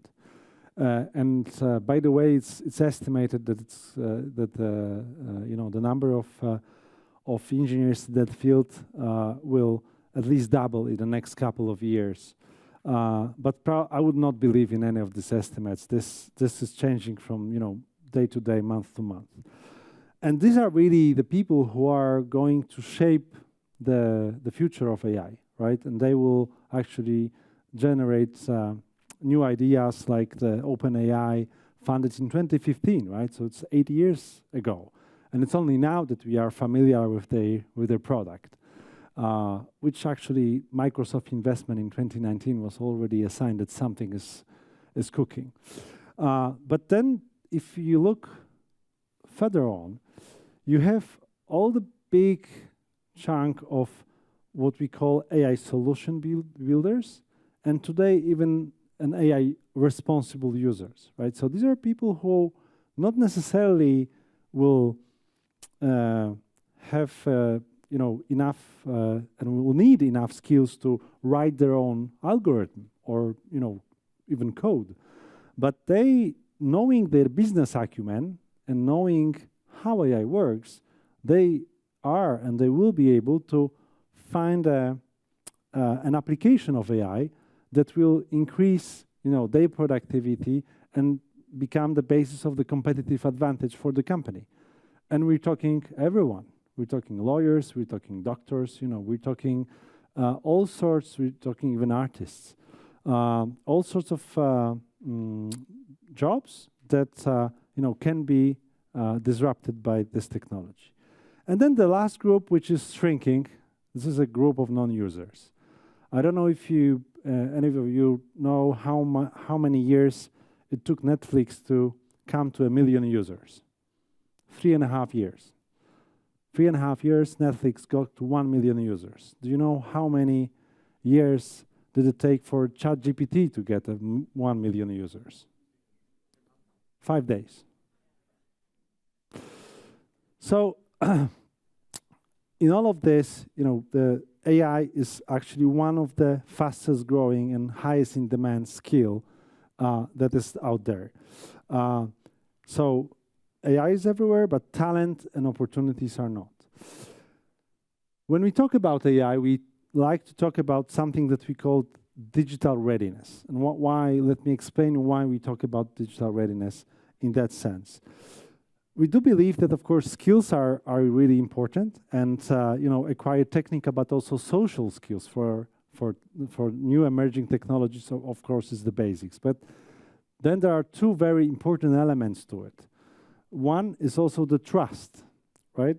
When it comes to AI, when it comes to new applications, we trust this sometimes with our lives if we will be driving a self-driving car. So how about with all the biases, with all the ethics, with the privacy of getting data, all of this needs to be taken into account. And actually, Europe is the first region that is doing something about it with the AI Act. Actually, if this comes to life, and we're close to it, as you know, the countries initially agreed on the final shape of something that is called an AI Act. This will be the first such regulation in the world that will tackle, hopefully, most of these challenges. Last but not least, it's the responsible use of this technology. So it's not only theoretical knowledge, but how we can apply this technology into our own purpose and our own lives, right? So if I'm a lawyer, I should not dream about applying AI in some other areas. Let me think how I can use AI to analyze, a big tender or a big, piece of law that comes out, and see what there's there for me or for my clients. So why I'm here, and why Intel did pledge to enable training for 100,000 talent in particularly AI. We, looking at what's happening back in 2018, we realized that it's going to be a next big thing. So this is when we started to work on curricula and on the programs that really the aim is to democratize the AI skills for pretty much everyone. To make technology really inclusive, and that was always at Intel's DNA. Technology is as good as ability to really use it by people. So we came up with the set of full programs targeted at different audiences, from primary schools till up till people who need reskilling and upskilling, who are really out of education system, that take us step by step through the AI journey. And obviously, this is part of our pledge. This is part of our commitment. Eventually, it will do good for our business, obviously. But in this case, this particular case, it's not a connected thing. So the Intel pledge is actually to reach out into 30 countries and enable training for 30 million people globally. And of course, this is not all about deep tech, because not everyone after these programs will become an AI researcher. But we do aim at people really understand the applicability of this technology and responsibly use it for their own purposes. Part of it, as a result, it's also something that we created a couple of years ago, which is an AI Global Impact Festival. Highly encourage you to really go and see, this year it's going to be in September, how young people create their own solutions in AI. And we're talking, 15-year-olds, 16-year-olds. They come up with appealing, needed solutions created from scratch by themselves. And then, of course, teachers who are really, taking a big challenge, a big leap of faith, and start to teach AI to students, also from different majors. So actually one of the teachers that won the prize 2 years back at this festival was a biology teacher from Poland. He embraced AI, and he literally started teaching AI at the biology class. And this is exactly what we're looking for. So, when we zoom into Europe and then let's say Middle East and Africa, as you see, we have some proof of concepts. We have up and running programs in a couple of countries. Our aim is not to reach every country, although of course we're ready to work with our partners. The next big thing that we are looking at is really to embed these programs into the education curriculum. And as some of you may know, this is not a trivial thing. So you need to really rework the whole system to be able to teach AI at schools. But we have the first good sign. So European Social Fund just agreed for funding for this time for Poland to teach 10,000 teachers in AI. If this is successful, I think that this will be a huge proof of concept for other European countries, how wide we can go. And this was even before ChatGPT appeared. As I said, we're working with a number of institutions. Intel is not training itself, so we identify the partners, we ask them to join, we train them, we license the content, and help them grow. Junior Achievement, one of our main partners. For me, this is an amazing example of how institution that is not originating in tech, right? Because it's the biggest NGO that promotes entrepreneurship education actually embrace the concept of including tech education into their everyday activity, now being the biggest pledger to the EIT initiative. So big kudos. And all of this really attracts attention of the leaders and is gaining traction. So we are in discussions with governments, with prime ministers, and with ministries of education, but not only, even with the ministries of economic developments, ministries of innovations in different countries, not only Europe. And we see that this is being treated more and more seriously. So, we're really happy we could be the part of the pledge, because this is a proof for us that finally it's not only us taking care of it, but actually at the EU level, the need is noticed and acknowledged. So we're happy to contribute, hopefully even more, but we don't want to overpromise. So let's stay with 100,000, and we'll see 1 year from now where we're at. And as our founder said, we should not be encumbered by history, but go off and do something wonderful. So thank you so much for your time.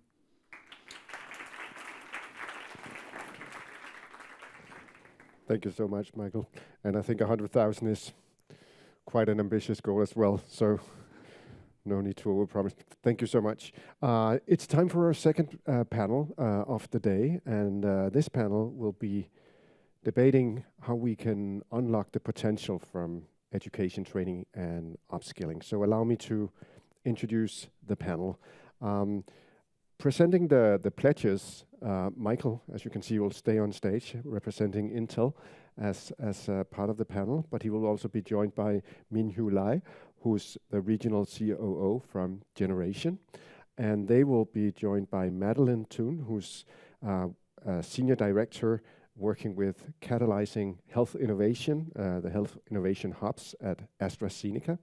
And we have also Jonas Lindberg Nyvang, who's the CEO and founder of Steelride, a company that builds steel construction, apparently origami style. let us know a bit more on that.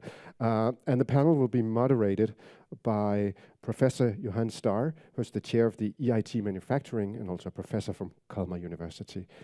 Please help me welcome the panel to the stage.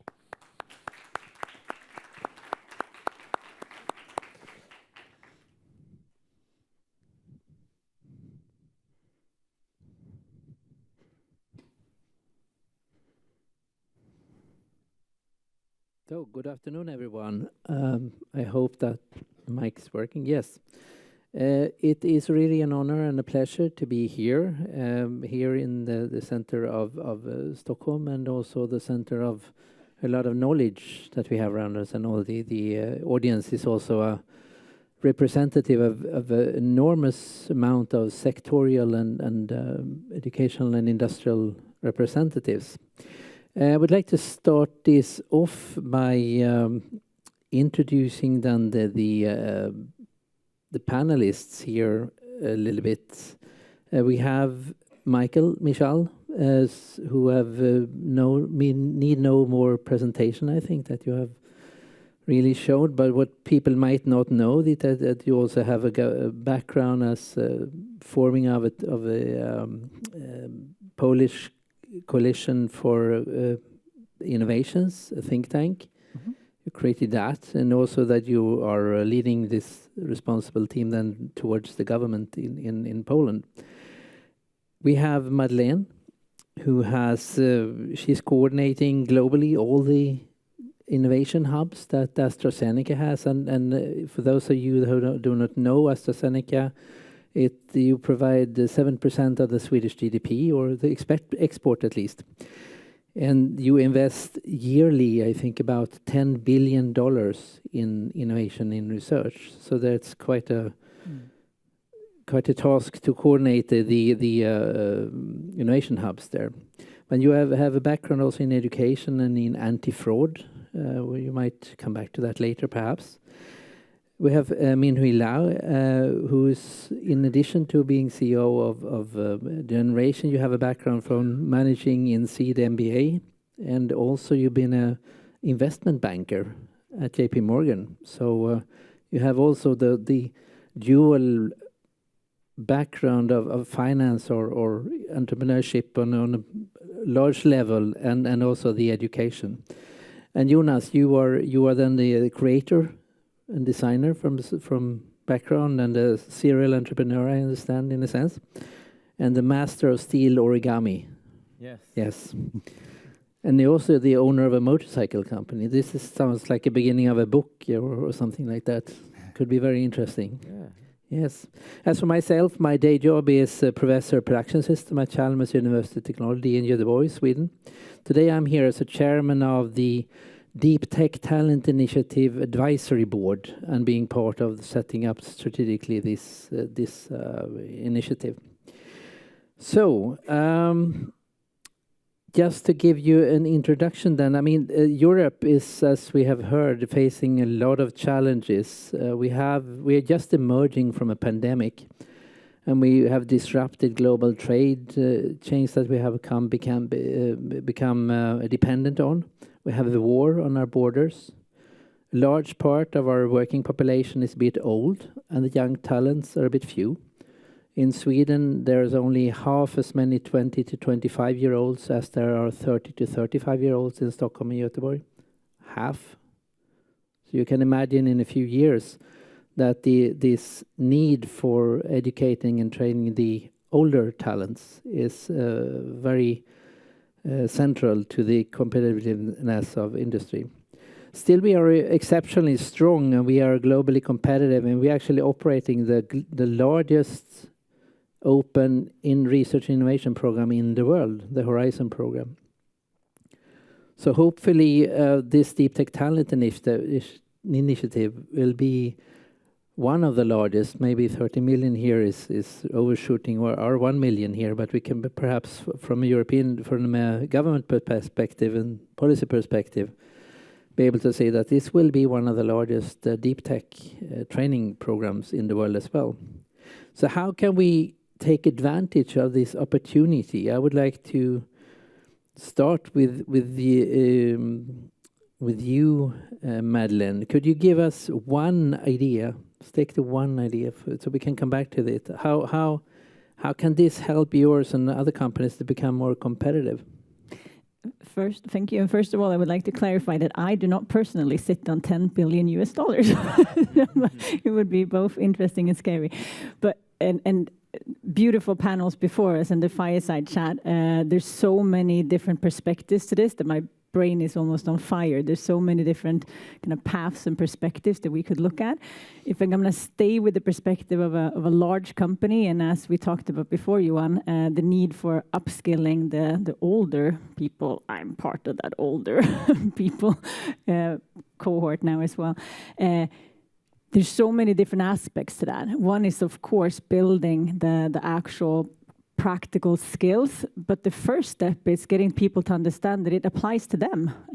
If you look amongst your friends and amongst your colleagues at work, how many of them understands what deep tech is, and how many of them think that it relates to them? Is it open to everyone? Nope. And like the first step to even approach education is to see, I can see myself doing something around that area. And the other panels talked a lot about multidisciplinary aspects. So important. But again, the first step is to understand this. I have a role to play here. And just looking at AstraZeneca, we do so much in what would be considered deep tech. But there are pools of people who do that. And everyone else are quite scared. and we've been trying to shift these very basic ways of operating. Again, look at your colleagues. How long does it not take to change processes, change the way we do things?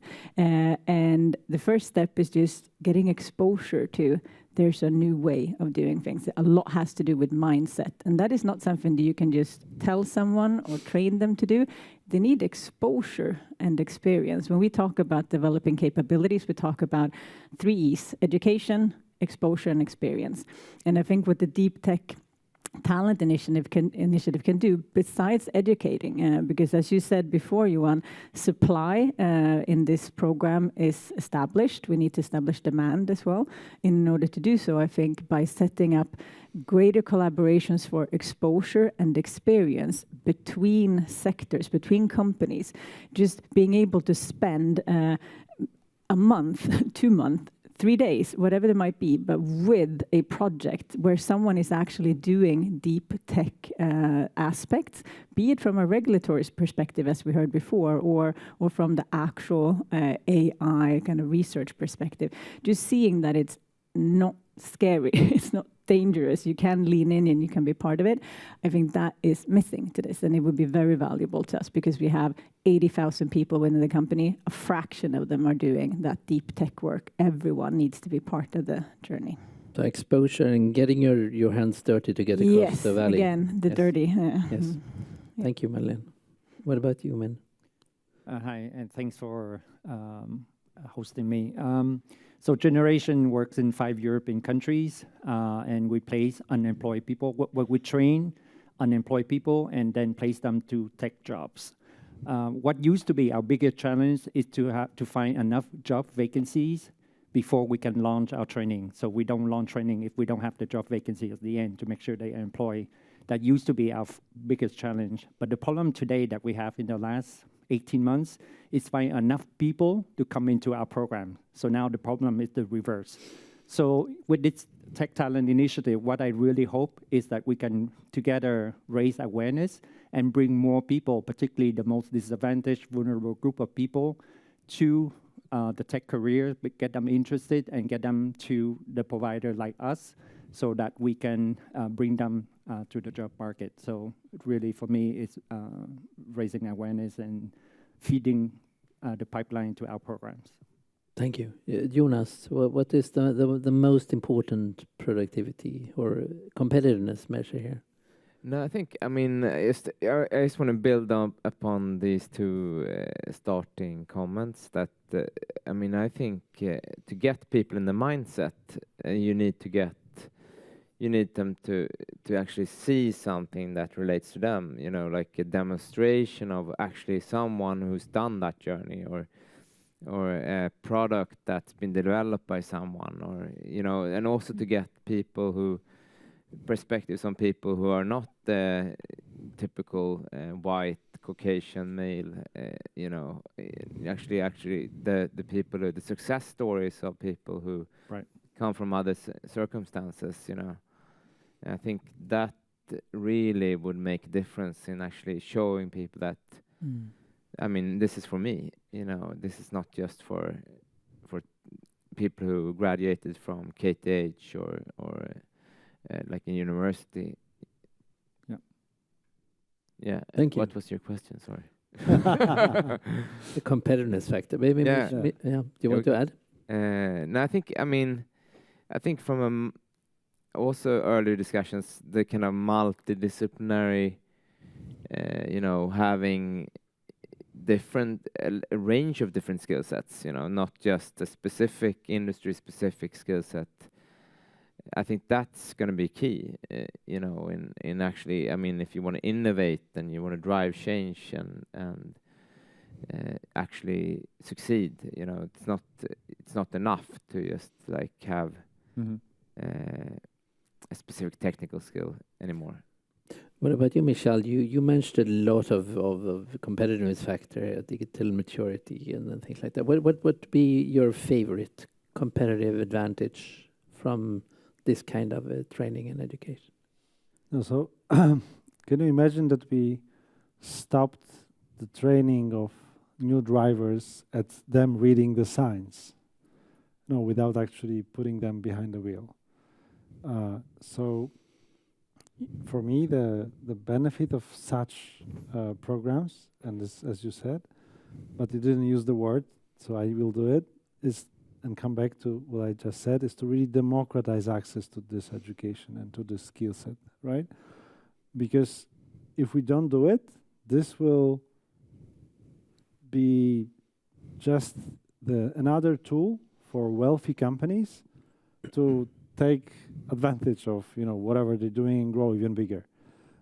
If we equip, you know, enough people with this skill set, and if they will believe that it's for them, and that what you said mean that for the, you know, even, you know, underrepresented minorities and you know, communities, then they will start benefiting from them as well as big companies do. And this kind of initiatives, this is the only way, in my opinion, to really get this share of mind and bring us together here who think alike.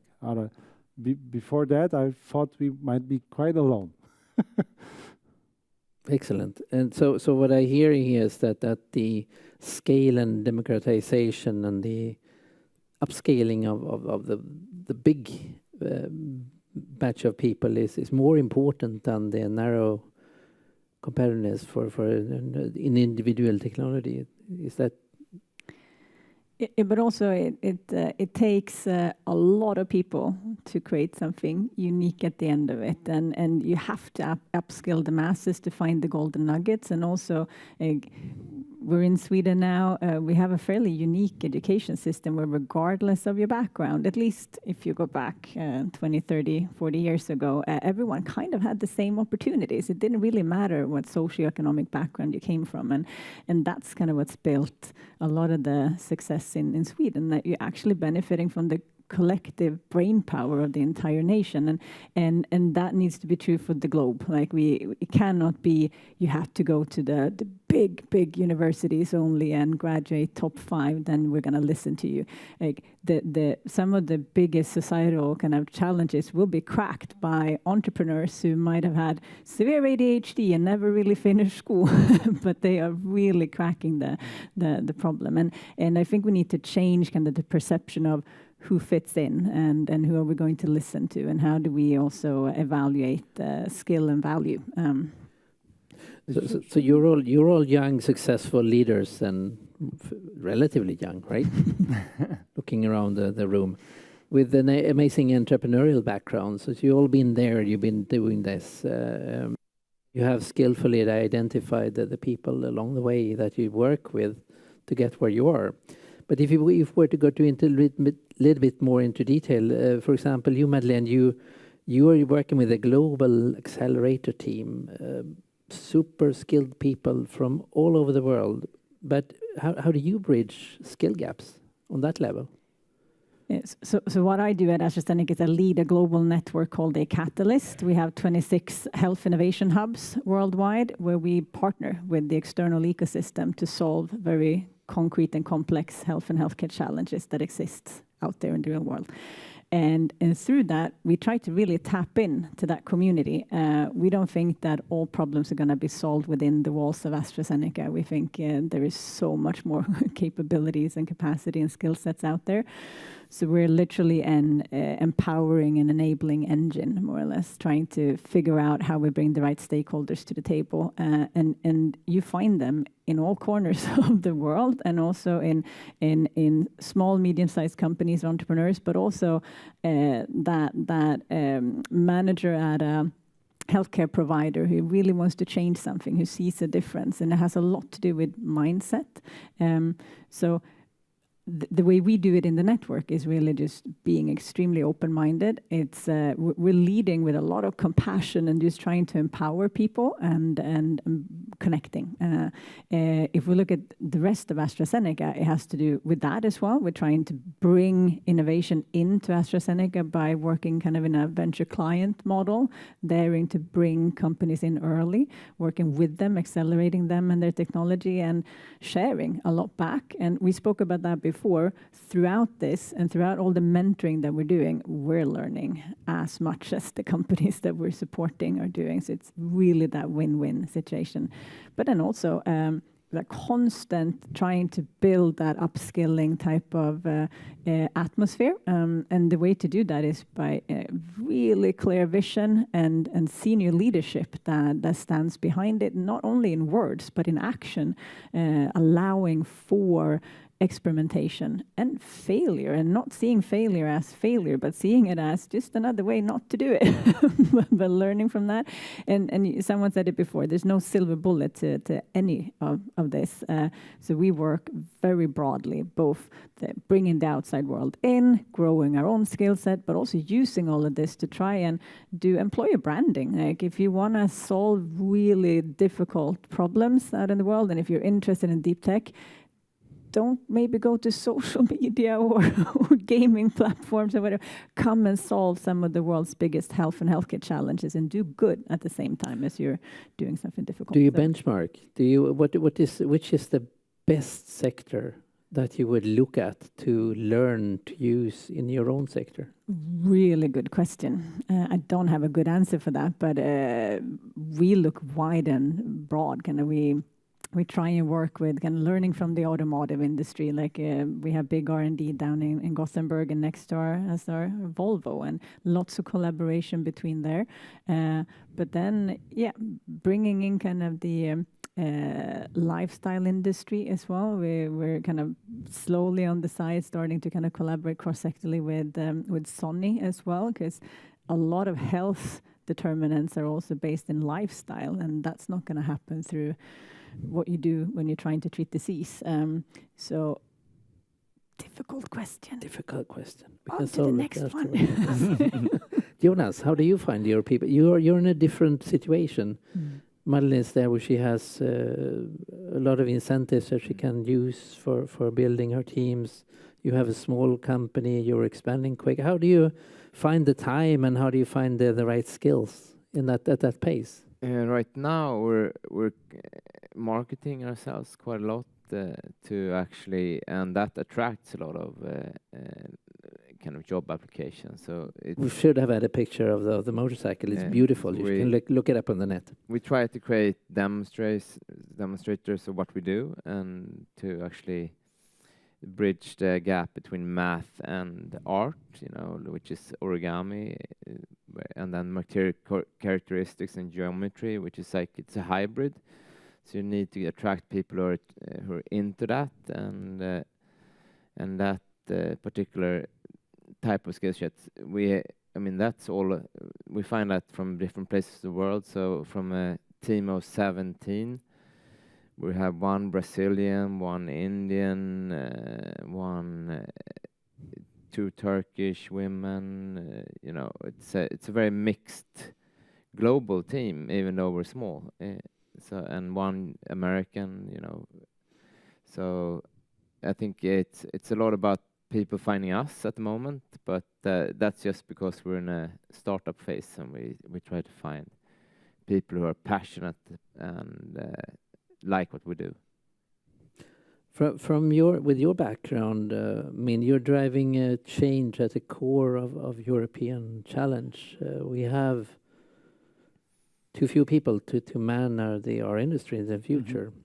So that is one of the most pressing challenges. And you want to match, you are matching talented people with jobs and companies, regardless of their background, as I understand it.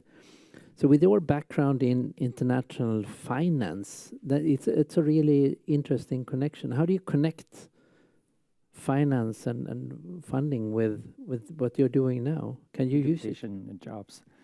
There is a connection, not the obvious one, but there is. Because at the heart, we try to get unemployed people into tech jobs. So that's one of many things that we do. So as far as I'm concerned, if we succeed in getting unemployed people, regardless who they are, what their background, to jobs, it means that government have to pay less in terms of social welfare, unemployment benefits, so on and so forth, improve public finances. So from a public finance standpoint, and then for us, for those people that we get them to jobs, they improve their financial well-being and they start to contribute, they pay taxes and pay for our pensions for all of us as we get old. So for me, it's a virtuous circle that we need all to work together. And most importantly, when mentioned about deep tech, at first I thought, well, generation, we work with low, entry-level jobs, the people that have kind of low qualifications or school dropout, we don't belong here, and we're really grateful that we get invited and join the pledge, because we say, well, we cannot afford to leave people behind. There's all kind of people here, and some of them might have accident of life, and there's also a full spectrum of training providers. We at this end, and there's a place for every one of us. And in many ways that we bring these people into the tech industry, it serves the whole society. So from that standpoint, it's a good thing. So when we talked before, I actually got the feeling, well, you don't have to have a master's, a doctoral degree to be an AI expert. You can actually form your own company actually by digging deep into what you have. But would that be true in your part? You have a very interesting method to follow up your success rate. Right. So we don't select based on diploma. So basically, sorry for the rude language, but we don't really care where they come from, where they were before. Basically, we select based on motivation alone. So as long as that you are motivated, we can work with you. So that's the basic core principle. So we have what we call fire in the belly test. So there's a quite scientific test that we put people through, and through that test, we judge how motivated you are. And obviously, depending on the program, like cloud technician, Google Cloud Technician program, for example, you have to have logic tests, some basic other things to make sure that you can succeed in the program. But at the core of everything is motivation. So with that, we can work with you. Yeah. Michel, you have a global perspective here, and your company is well known since ages for being the deep tech company, or more or less. You have more or less defined Moore's law in a sense. How do you? What is the worst problem that you have in the skill gap for your own company?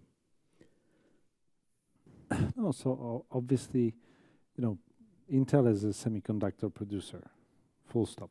So we need skills, in all sorts of deep tech areas. And if you read through the list, it's like probably half of them we need material engineering, and so forth. Electricity, advanced physics. But, one thing, of course, is us wanting to, as I already said, invest in Europe, right? During my asking the question, and Intel actually committed to invest $100 billion in semiconductor industry in Europe to help Europe achieve the goal of, reaching the 20% of the semiconductor global share. But I think that eventually the problem here is even bigger with the skill set, because this is really about our lifestyle and where we want to be as Europe in 10, 20 years from now. Because, you know, we're not alone in this world, and I think everyone knows it by now. And there was this Schumpeter's theory, well, is, I don't know. And the basics for this theory was like, we should not really care so much about advancement of technology, because, you know, if some job is lost, then the new job is appearing, you know, and replacing it. But now, especially after pandemic, I think everyone realizes that the job might be lost somewhere, but it might reappear not exactly the same place where it's lost. So, you know, if we in Europe don't have proper skill set, the jobs even, you know, that are here might go left or right. So the question is, who will build the welfare, right? If we're not the country for the biggest unicorns, right? I don't know how many of the biggest worldwide companies come from Europe or you know, have their headquarters in Europe, but I would say less and less, if any, right? So if we don't have a skilled workforce, how we can keep up to the style and way of living that we are used to, right? And there is Asia chasing us really quickly, US not slowing down the pace. So I think, you know, even such companies like Intel, if we want to invest in Europe, we won't solve all these problems, but I think the more companies will realize this, and we need to keep up the pace with the world. We share with US and China there's demographic problems. It's basically only India and Africa that has the population pyramid these days. So you have looked across the world for best practices, I assume. Where would you think, like as Madeleine, where is the best place to look? What country or what sector would you look to inspire this initiative? So, yeah, that's again, you know, not an easy, spontaneous answer to this. What we find is that, you know,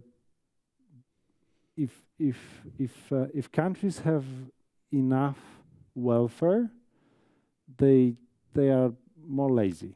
Let's use the kind of semantics, you know, which is maybe not so much appropriate but easy to express. So in countries where you know, the welfare is not something that is given, they have more motivation to learn, to work hard, and to achieve more. And look at Asia, look at China, you know, what's happening there. Even uptake of STEM subjects in Africa is bigger than the one in Europe. Because still there, to become an engineer is a kind of a career path, right? And in Europe, well, maybe in the very, very recent years, there is a little bit, you know, uptake in this. But many years before that, there was a steep decline. People wanted to go to marketing, management, and so forth. But whom are we going to manage, right? So, you know, I think we need to try to get back to this energy and really finding ourselves, which is not easy, right? Because let's say, you know, Europe is not anymore living on the welfare from other countries and from colonies. We need to make our living here. So it's incentives and motives and values you're looking for. Madeleine, you wanted to comment? Yeah, can I build on that a little bit? Because it comes down to, you use the word lazy, but it's also, so much is comfortable today, right? And also when you look at, I spent 9 years in the educational industry as well, and when we look at how we bring up our kids and how we praise them on things, and we shy away a little bit from what's difficult many times, and what's difficult is what makes us all grow. And the same thing, like if you look at economic systems, like when when you're in regression, it's actually really good time for innovation, because when it's really hard, that's when you seed out and you get good things going. But the same thing, like you don't build muscles if you don't lift heavy weights. The same thing happens with the brain. If you don't really try difficult things, you're not learning. And everything, like most people in kind of, if you call them more developed countries, you have your degree and you go to a job and you stay there for a long time. And if you change job, you change jobs in the same industry. Like in the pharma industry where I'm right now, I come like colleagues in my team, they've been there for like 35 years or 40 years or 25 years. And I was completely new to pharma and healthcare when I joined 4 years ago. It was painful. And every time I've changed jobs, I've also changed industry. It's like being a sadist almost, because it's horrible. Like for a year and a half, you feel stupid every single day. And joining pharma, definitely, because there's so much that you don't know anything about. But it helps you grow. And it also, it does something else. It teaches you that you won't die from it. Like if you don't know something, that's okay. You will learn and you can take on more difficult things. And most people, like again, coming back to the pharmaceutical industry, it's heavily science-based.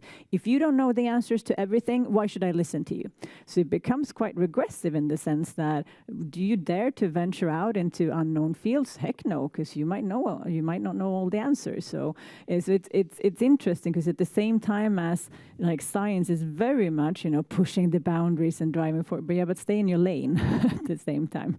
So I think something comes back to what you're touching on in terms of you do have this in certain cultures where changing is actually a good thing, where you move to get a new job, you move into other industries, and you move create out of your comfort zone. Exactly, and they can be cliches, but I think moving forward, some solutions to our biggest societal challenges, climate challenges, societal challenges, health challenges, are probably not going to come from the incumbents in that industry. It's going to come from other sectors. Just a super silly example, but so many health solutions out there looking at life science apps, etc., trying to get people to live more healthy lives.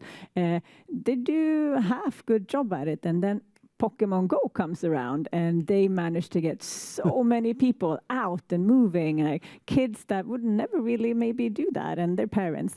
They did not set out to be a lifestyle or a health company, but they achieved more than a lot of the ones that focused in on that. So I think cross-sector is going to have such a big role to play. So finding value, finding incentives to get across that valley or rift or gap or whatever we talk about, it seemed to be sort of the burning issue here. Yep.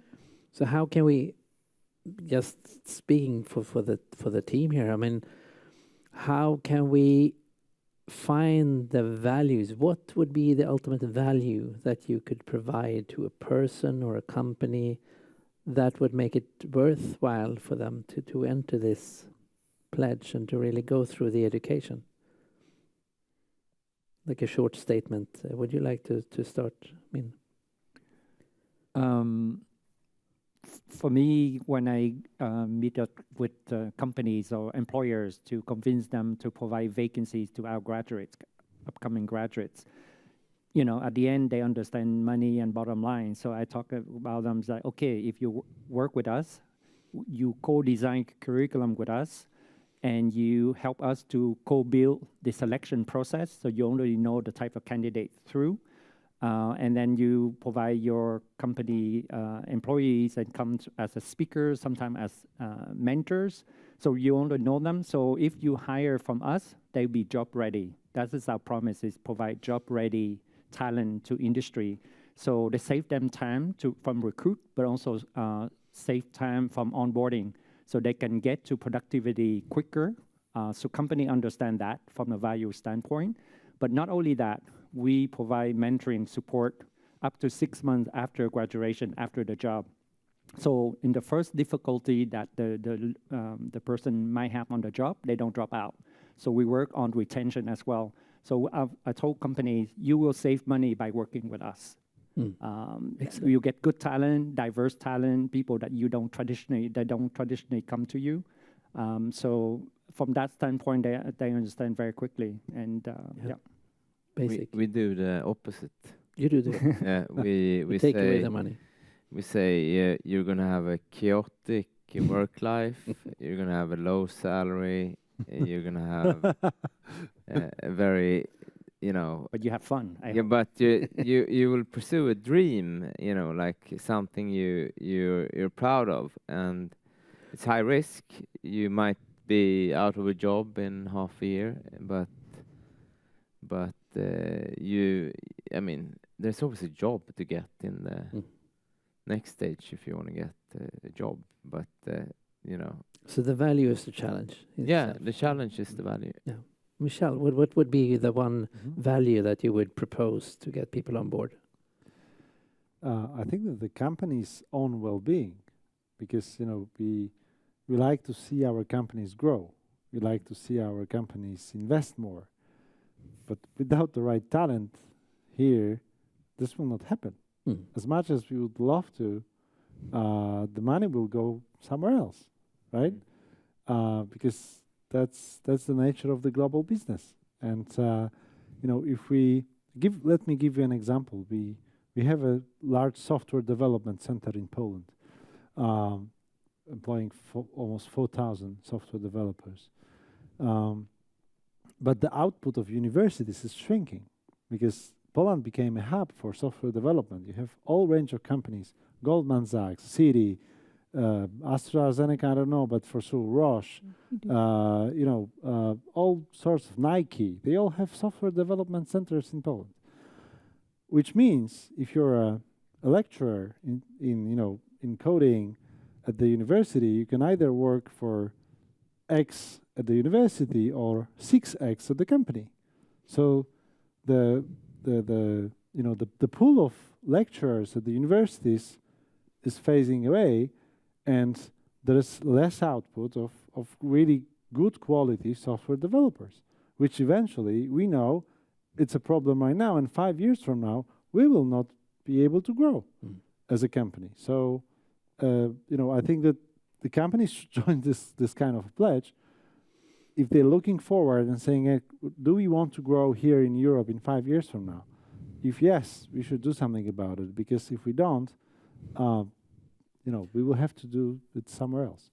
So in 5 years, your technology will be behind and you will not be able to hire people. So let's get on the bus. Exactly. You get the last word, Madeleine.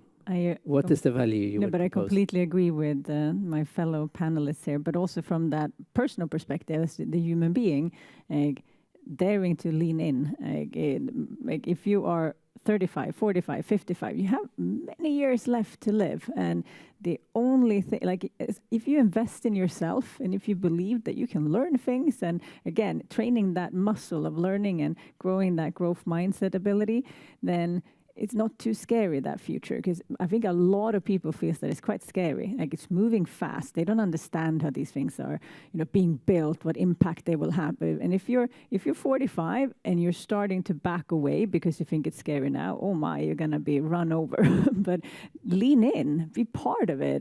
And someone spoke about this earlier as well. A lot has to do with what we decide to build together as societies, and we have an obligation, I think, to build ethical, non-biased, and equitable solutions, regardless of within which industry that is. And so lean in, be part of it. And I think this program can empower people to do so. And that's the real value, being part of what we're building collectively, not saying, I don't know, I'm not part of this. Being part of it, take your seat at the table.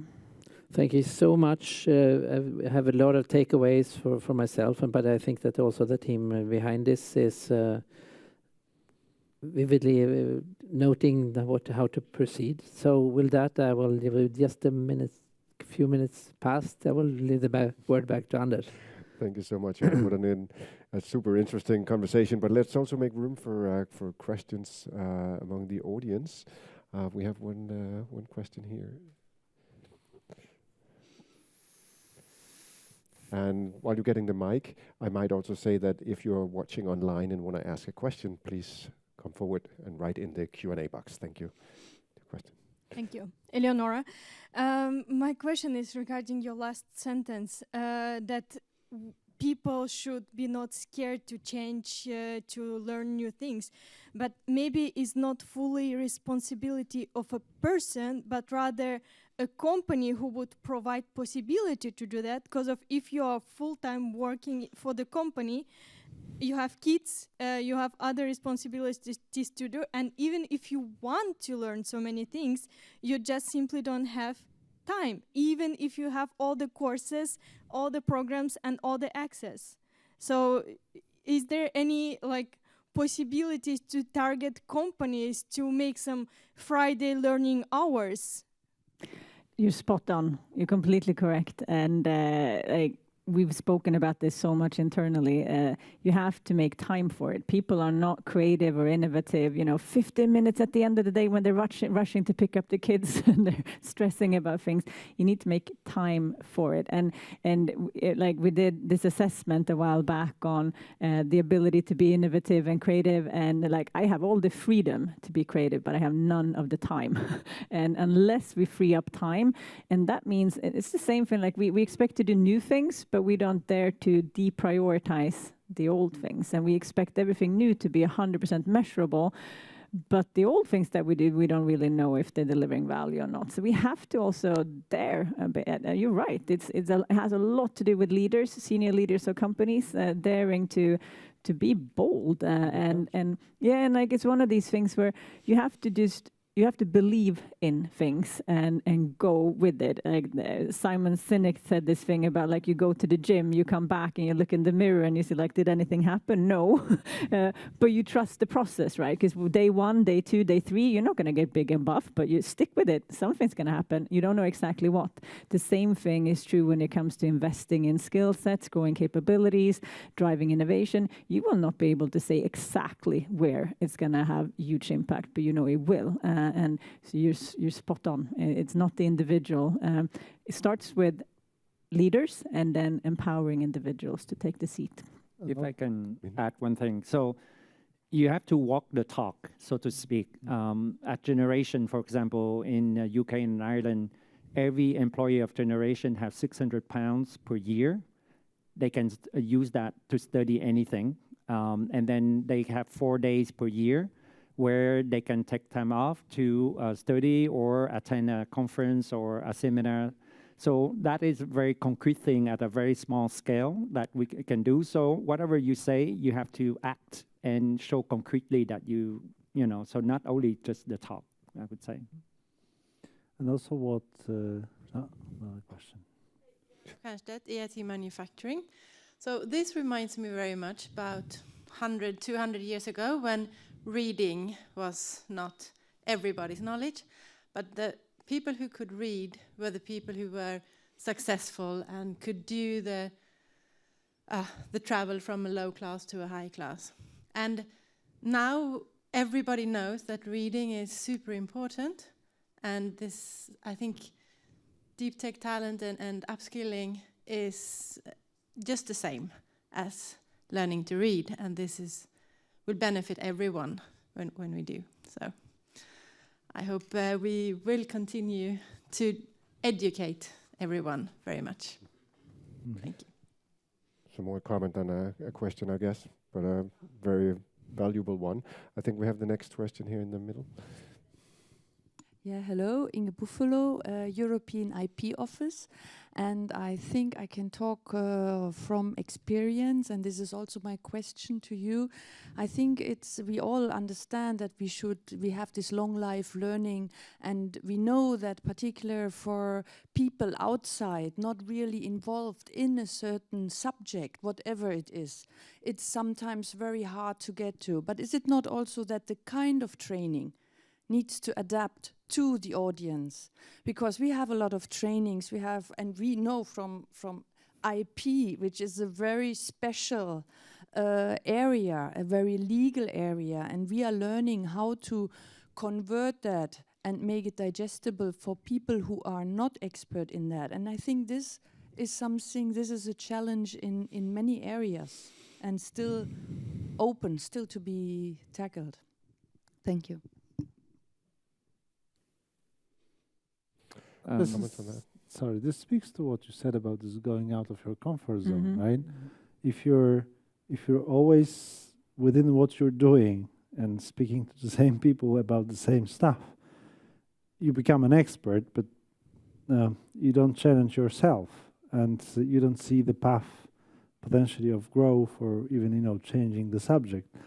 So actually, what killed innovation in companies in many ways, not saying always, but the pandemic. So innovation doesn't happen on Teams with all the greatness to the Microsoft, but it happens in a cafeteria when you meet someone who does something else, and then you talk, and then your minds are, hey, how about maybe I can contribute to something or do something or learn about something else, right? And I think that the silos, especially in big companies, right? It's a really dangerous thing, because if you are in a silo, the longer you are in it, the harder to break free. I don't know, relearn, repurpose whatever you're doing, and that's it's as I said, and you said it as well. You become an expert, an IP expert, and how to get out of with what you know. Yeah. The point of adapting the format and to the attention span of other people, I totally believe in it, because my niece in Canada, she learned a lot of things from YouTube, which I thought I go there to watch music videos and that's it. I didn't know that you have tutorial and learn a bunch of topics, and then or you can learn languages via TikTok. Some people on TikTok that teach you language in a sort of a short video, funny videos. So we have to go where people are. We cannot only expect them to show up at the technical colleges and universities. We need to, where they hang out, that's where we need to go. And if they want short videos at maximum 3 minutes, then we need to provide short video that maximum 3 minutes to capture their attention. That's how we ensure that people will continue to learn. Yeah. Maybe also address that question to you, Johan. You work at professor at Kalmar University, right? How are you dealing with multidisciplinary aspects at your university? Any learnings from there? Or I know it's another type of talent. It's a more deep talent that you're training and facilitating, but and you're not going to do TikTok videos in your lectures, I suppose. But why not? But we do. Yes, well, not TikTok, but maybe short videos. No, but I was just discussing with my colleague from KTH here in the break that we need to address this question. But usually it lands somewhere in between the education department with a big E and the applied science and research department. And the same goes on the policy level. I think in Sweden we have Utbildningsdepartementet, which is the education part, and we have Näringsdepartementet, which is industry. And none of them wants to really deal with what's in between here, with what we're talking about, which is applied education for the purpose of upskilling or training or pointed efforts to actually promote some part of the already existing industry. So that is something that we have to, when people were learning to read, like Johanna was talking about. That's probably when it started, because it became very specialized. So now we need to sort of uproot this and try to discuss across the university. We are pretty good at multidisciplinary research and multidisciplinary education. We have been for a long time, I think. Thematics, platforms, areas of advance, whatever you call it. Every university, larger university, have it. But we are not in the process side so good at sort of addressing the multiple modes of training and education, I would say. All right. There was a question over here. Yeah, there. Yes, my name is Ella Galvis. I work in Linköping Science Park, but I work in a specific project that is called Switch to Sweden, so it's a national project. I find very interesting all the setting. Part of my job is to create collaborations between universities in Sweden and multiple companies within tech, from startups to SMEs and large organizations, to connect them with international talents who are already in Sweden. However, during the process of doing this collaboration to work together, I found very hard to get into the right people who can prioritize meeting these talents.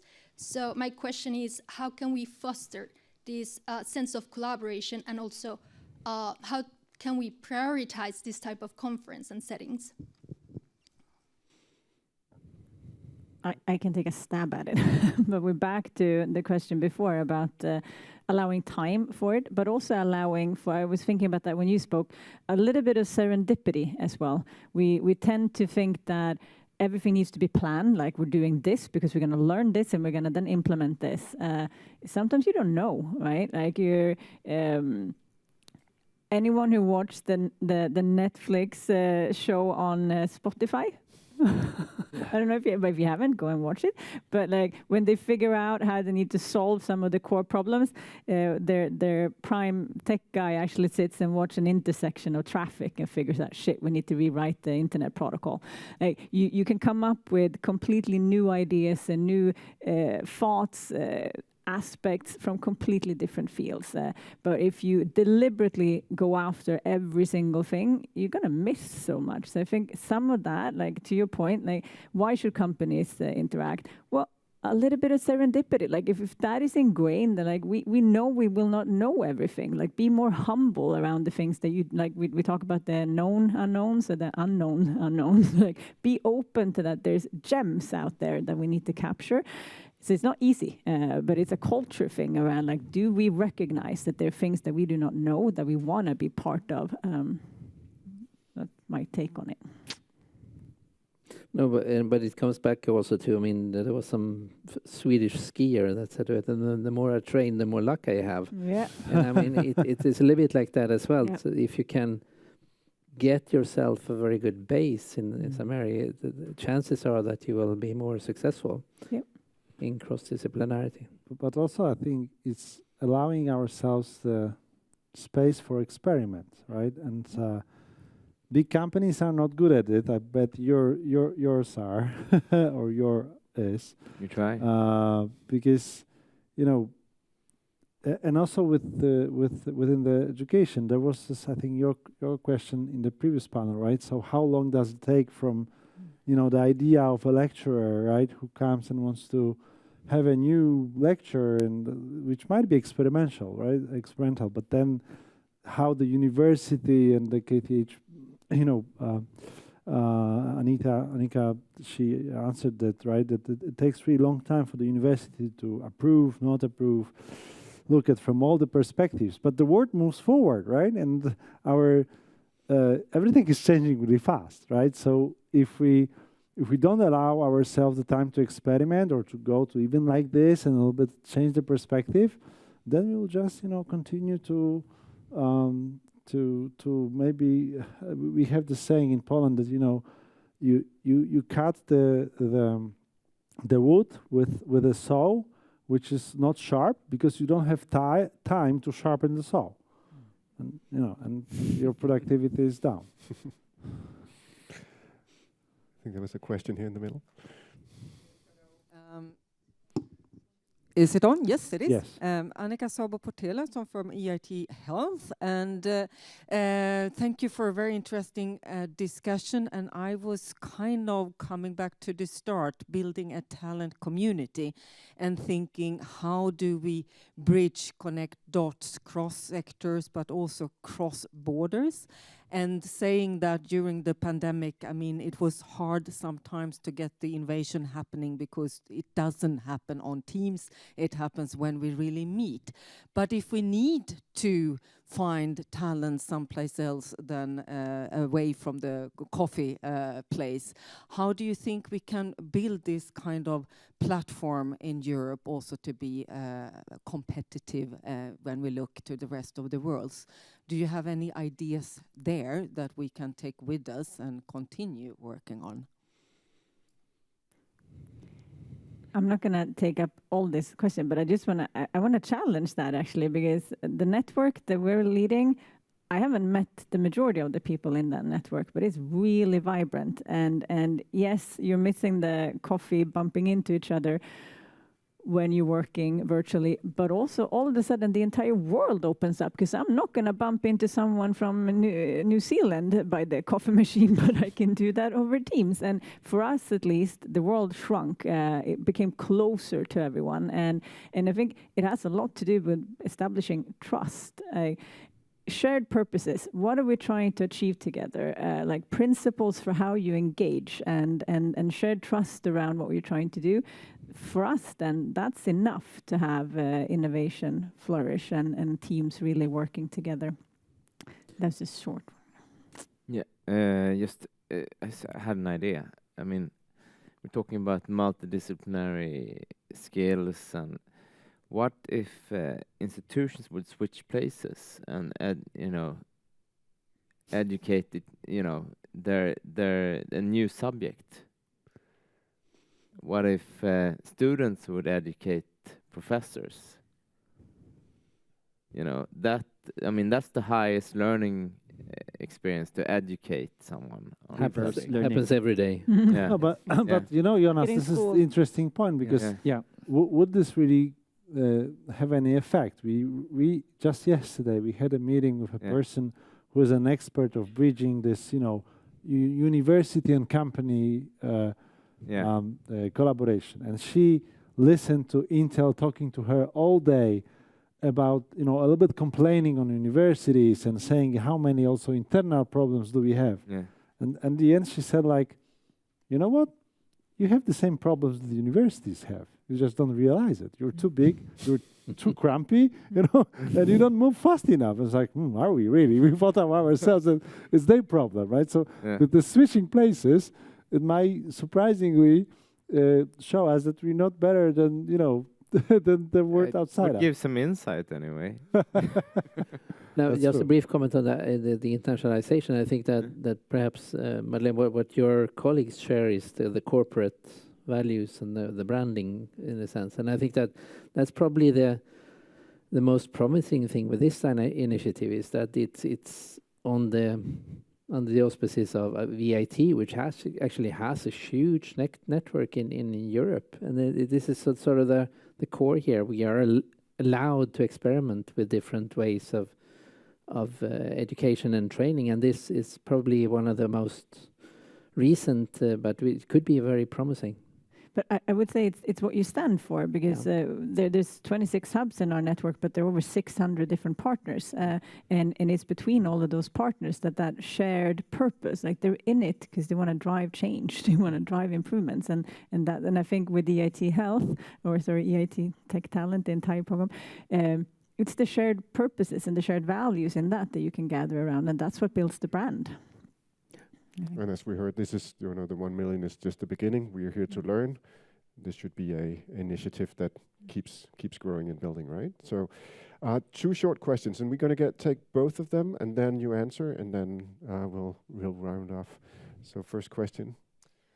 Yes, a very short question, but I think not a very short answer. Do we need degrees? So what do I mean by it? The first university was established in 10th, 11th century, and since then not much has changed in the university, I might assume so. But today we have TikTok, we have YouTube, we have Udemy, we have LinkedIn courses, we have Coursera. So we have so many places where people get their education from. It's not anymore universities. So how important university degrees are for you as the employees, both big companies and small startups? How do you gonna progress with evaluating future employee value or fit to your team if they don't have the university degree? So before you answer the question, I just want to take the second question down here, Celine.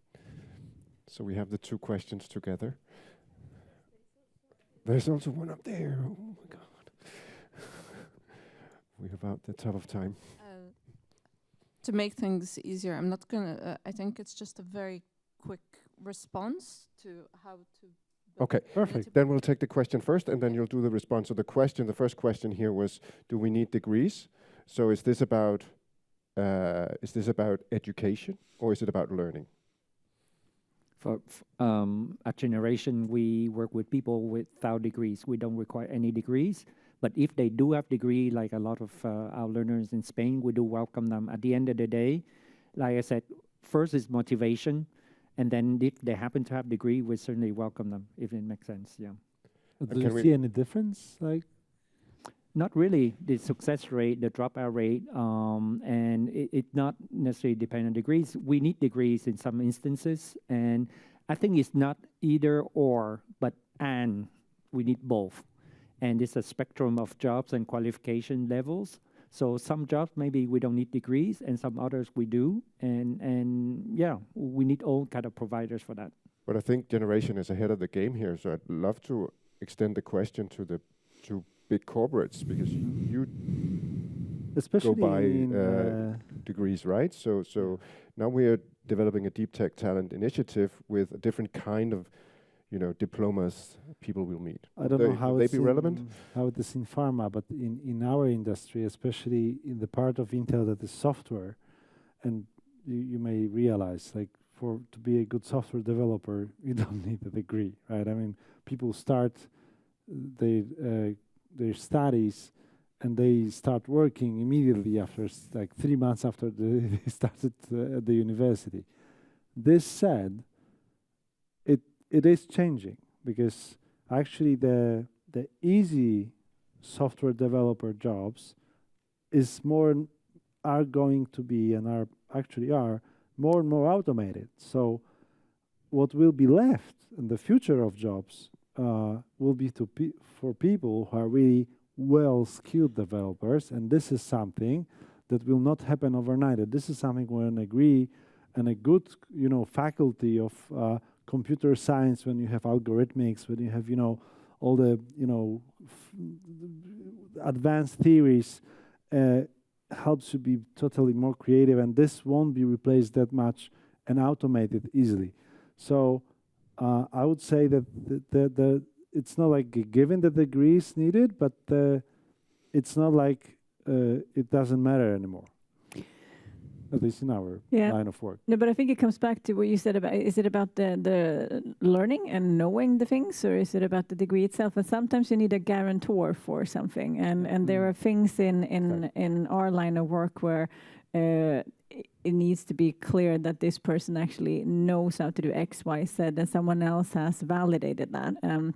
And then yes, but it doesn't maybe have to be a university degree. There's other ways of getting that guarantor aspect in. Certifications, credentials, and other ways. Exactly, and then there's the learning part, and as we're talking about, there's some things are moving fast in all different disciplines and aspects, but sometimes there's a need for that kind of certificate part, and I think we need to really evolve. How do we do that, and how do you then also on top of that create continuous ways for learning to be built? But for university to discuss this would be like a bank would say, do we need money? We can have values along. It's more of a planning tool for the recipients. I think it was in the beginning when the first universities came to be. It was more evaluation of how much do you know. Today it's a lot of credits and points and blah, blah, blah. It's become very administrative. So I think that coming back to your learning, if you can find a way to analyze and to assess how much people know, then you don't need degrees. But it's a way to simplify this process, I would say. Interesting. A comment? Just a very quick learning, because we built a deep tech community of 4,000 people in the UK, and on the virtual versus in person, mostly virtual. We have local events in each areas, but we force everybody to come in person to at least one. But you have to force them, otherwise it won't work. So that's it. Definitely. Did we have one last question? Yeah. Hello. Yeah, working. Hello, everyone. And I'm part actually of EIT community as a Climate Kick.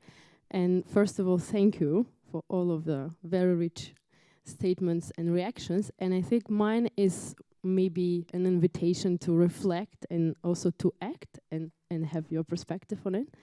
So we started here in talking about Deep Tech Talent Initiative and what we want to do and why we're doing this. But then all of the different challenges came out, like talking about universities being very slow, companies that need to dedicate time and room for learning, and also people who needs to embrace the fact that it's okay not to know and it's okay to learn. And what it actually brings me to think that it's all about actually systems, system change and systems transformation. And why we need this, it's even deeper than deep tech. It's really being changing the systems. And I think why we need all of the pledgers to come with us is actually to agree to be the change agents and to come back to our systems we are part in and be ready to be the change ambassadors and to change them. This is how I see that. And I think our room here is really called for this action. So what do you think about it? Thank you. Yeah, it makes sense. I think we cannot do ourselves alone, although, you know, Intel is a massive corporation, and even with that, like for me, I try to solve unemployment problem through training and put them to jobs, but it's a drop in the ocean, really, of unemployment, and it's a tiny drop in the ocean of like needed for learning. So we need to work with existing players, the ecosystem people, because there's hundreds and millions of training providers out there across the continent and across the world. And if we bring all of them along, then we're going to make something big change. And that's, for example, Generation India. We work with the National Skill Development Corporation and with the government of India. And through there, we build capacity of other trainers, providers. There's 24 of them working in 27 states. And through them, we hope to accomplish about 25,000 learners in the next 2 years.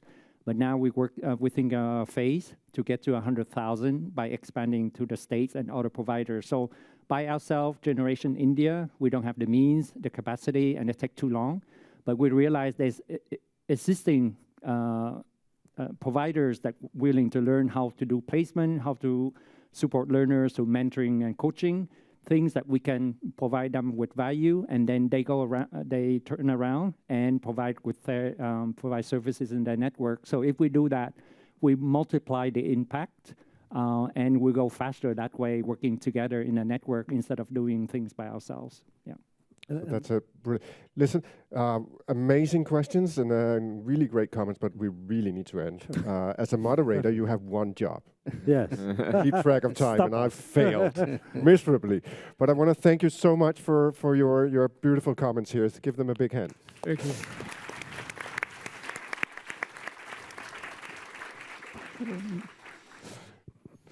Thank you so much.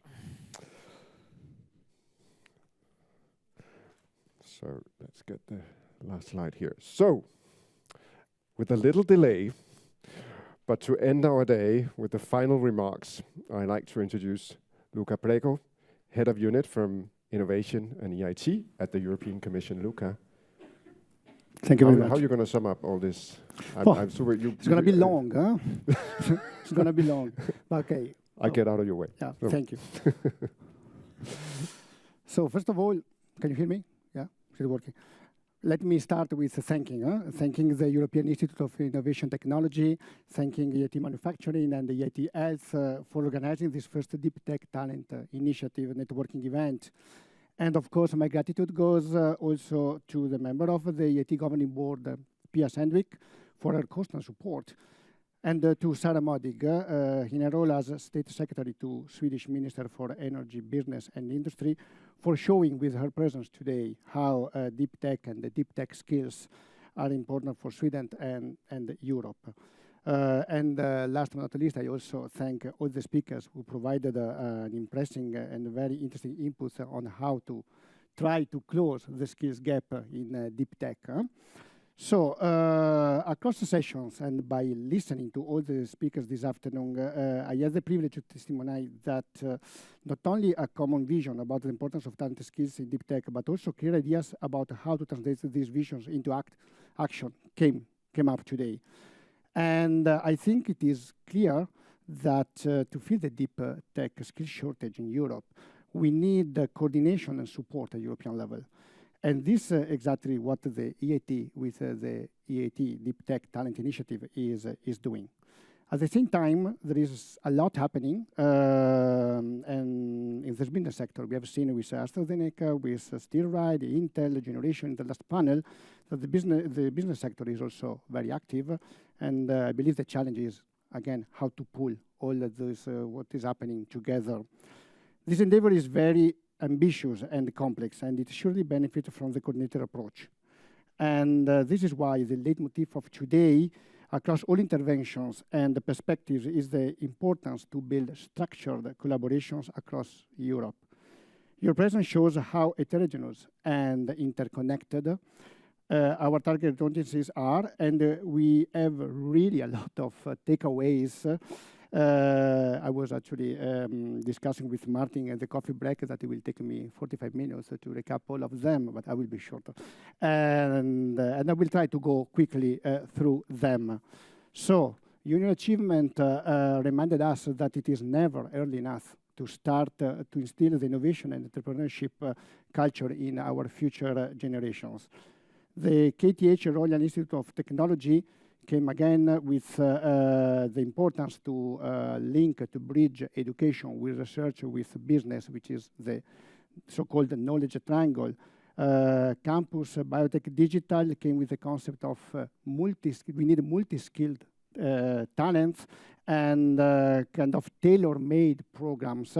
And they also mentioned that this is needed to get a strategic autonomy in Europe on a deep tech. Then Conception X came also with a very interesting idea that we want to work on PhD students and to see how we can stimulate them to go beyond just writing a thesis, but see how their research can become something which can go to market, and also the need of give them also some basics about IP. Then also I found very interesting what molecular attractions insisted to work on, so kind of training for not only engineers but also policymakers, regulation bodies, because there is the need for them to have a reliable interlocutor and to see what can be done and what cannot be done. And also the concept of the importance to target also underrepresented groups came from Vinnova, and also Generation was mentioning it early on. And then last but not least, I think that in the last panel, I found this concept of democratization of deep tech and the need to reach a big mass of people.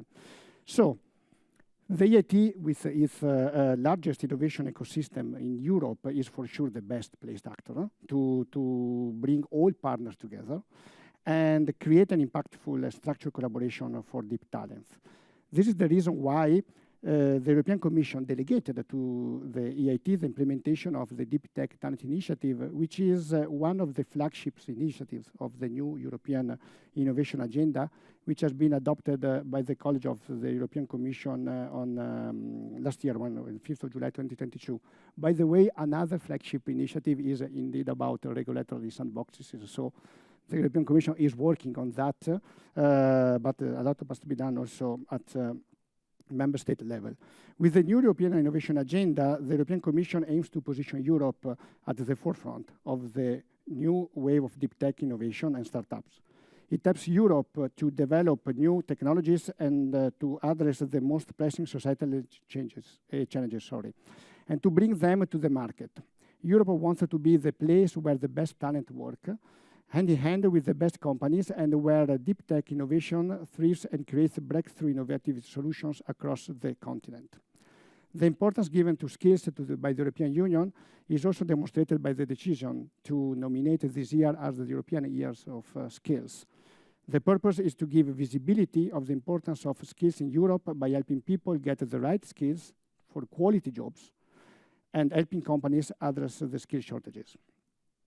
Last but not least, skills are a cross-cutting priority in key European Commission strategies as the CHIPS Act, as the Net Zero Industry Act, and the Critical Raw Material Act, which have been also recently adopted by the College of the Commissioners. The European Commission is supporting actively the Deep Tech Talent Initiative and working hand in hand with the EIT, also by creating important funding opportunities within and beyond the Horizon Europe program. For instance, since 2022, the development of deep tech training is also among the priorities of the Erasmus Plus Alliances for Innovation, with a total budget of 62 million euros in 2022. And for those who are interested, the result should be announced soon. The synergies there are also with the Cluster 4 of Horizon Europe, where 2.5 million call on green and digital skills and the training needs for a just transition has been inserted in the last work program. The Digital Euro program also dedicates approximately 60 million euro to advanced skills, and in the program there is also a clear reference to the Deep Tech Talent Initiative. We are also making full use of our networks and fora to promote the Deep Tech Talent Initiative. We have promoted it with the Coalition of the Willing, which is a group created by former Commissioner Gabriel, but also with the European University Alliances. We are also continuing to look for synergies with adjacent fields, such as, for instance, the education technology. And we are particularly proud that MinaLearn, one of the companies that we have connected with the EIT, has recently also pledged for 100,000 learners. The Deep Tech Talent Initiative will be at the heart of the second Education and Innovation Summit organized by the European Commission on 27th of June, so pretty soon, in 1 month. And it will give visibility and give the opportunity to explain the political rationale of this initiative to a wide public. Tomorrow, also, I will attend the European Innovation Council Forum, and I will spread the word about this initiative among high-level representatives of our member states. As you can see, the European Commission is also actively engaged in making the Deep Tech Talent Initiative a success and to reach the objective, the ambitious objective of 1 million talents, and I'm sure that we will succeed together. Being part of Deep Tech Talent Initiative means to be part of a community that aims to boost innovation in Europe. So I encourage all of you to join forces to make it a success. Thank you.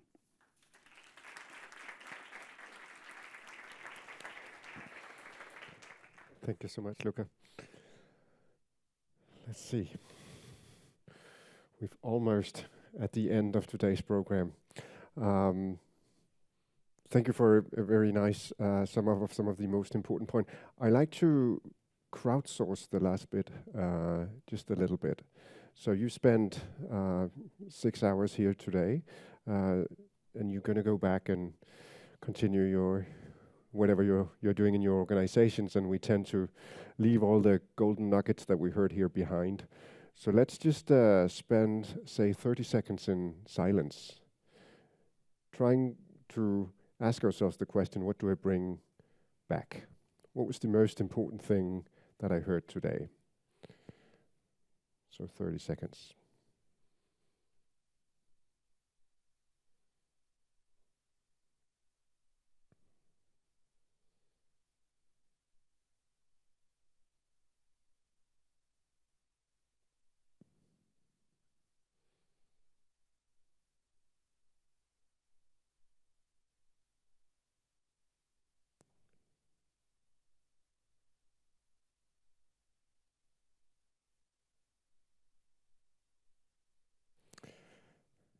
All right. So I can't ask all of you. That would take far too long. But I dare to ask if just a few of you want to share. What do you bring from today? Just in a few sentences. Anyone dare? What do you take home? What was the most important statement that were made?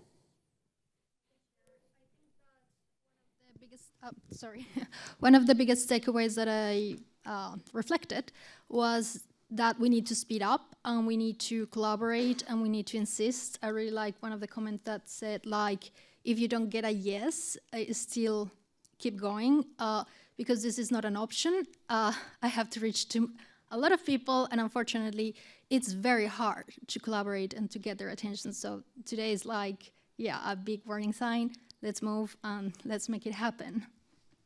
Great point. So in Europe, we learned that we are slow and steady, but we need to move faster, right? Faster, slow and steady. One more point here from the back. There's a mic coming your way. So I guess for me, there was 2 points which broadened my view on the whole initiative. One of them was about picks and shovels, rather than just focusing on the vertical of the deep tech. And then also the reskilling and the aging population and actually how it works. You know, I think when I think about education, I think about, you know, school leavers, college, university, and upwards. But there's a whole talent pool there to mine that I hadn't perhaps considered in the same context.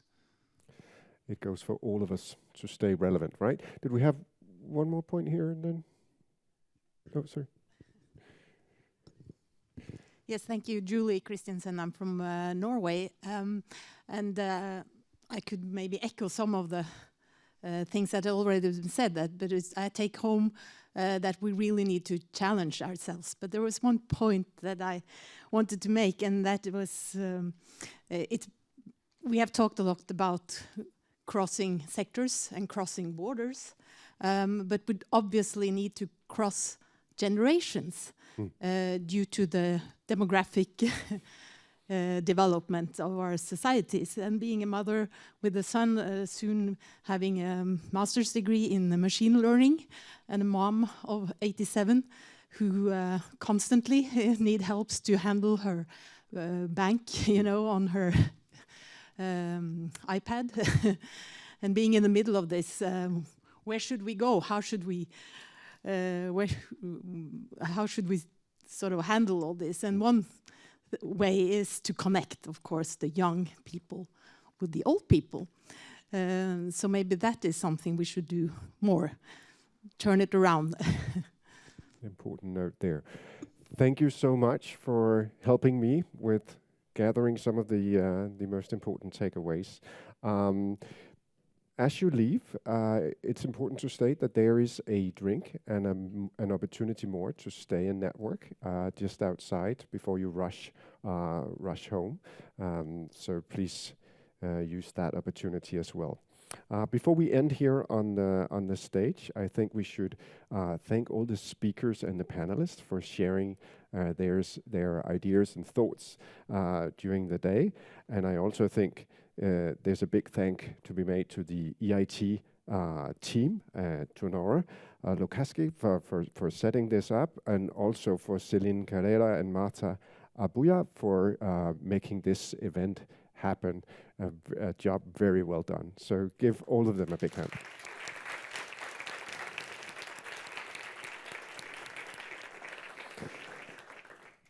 And final is a practical remark. Never end on a practical remark. I'm doing it anyway. The speakers and the panelists, please stay in the room for a picture. The rest of you, there's a drink. We're going to join you in 30 seconds. Thank you so much.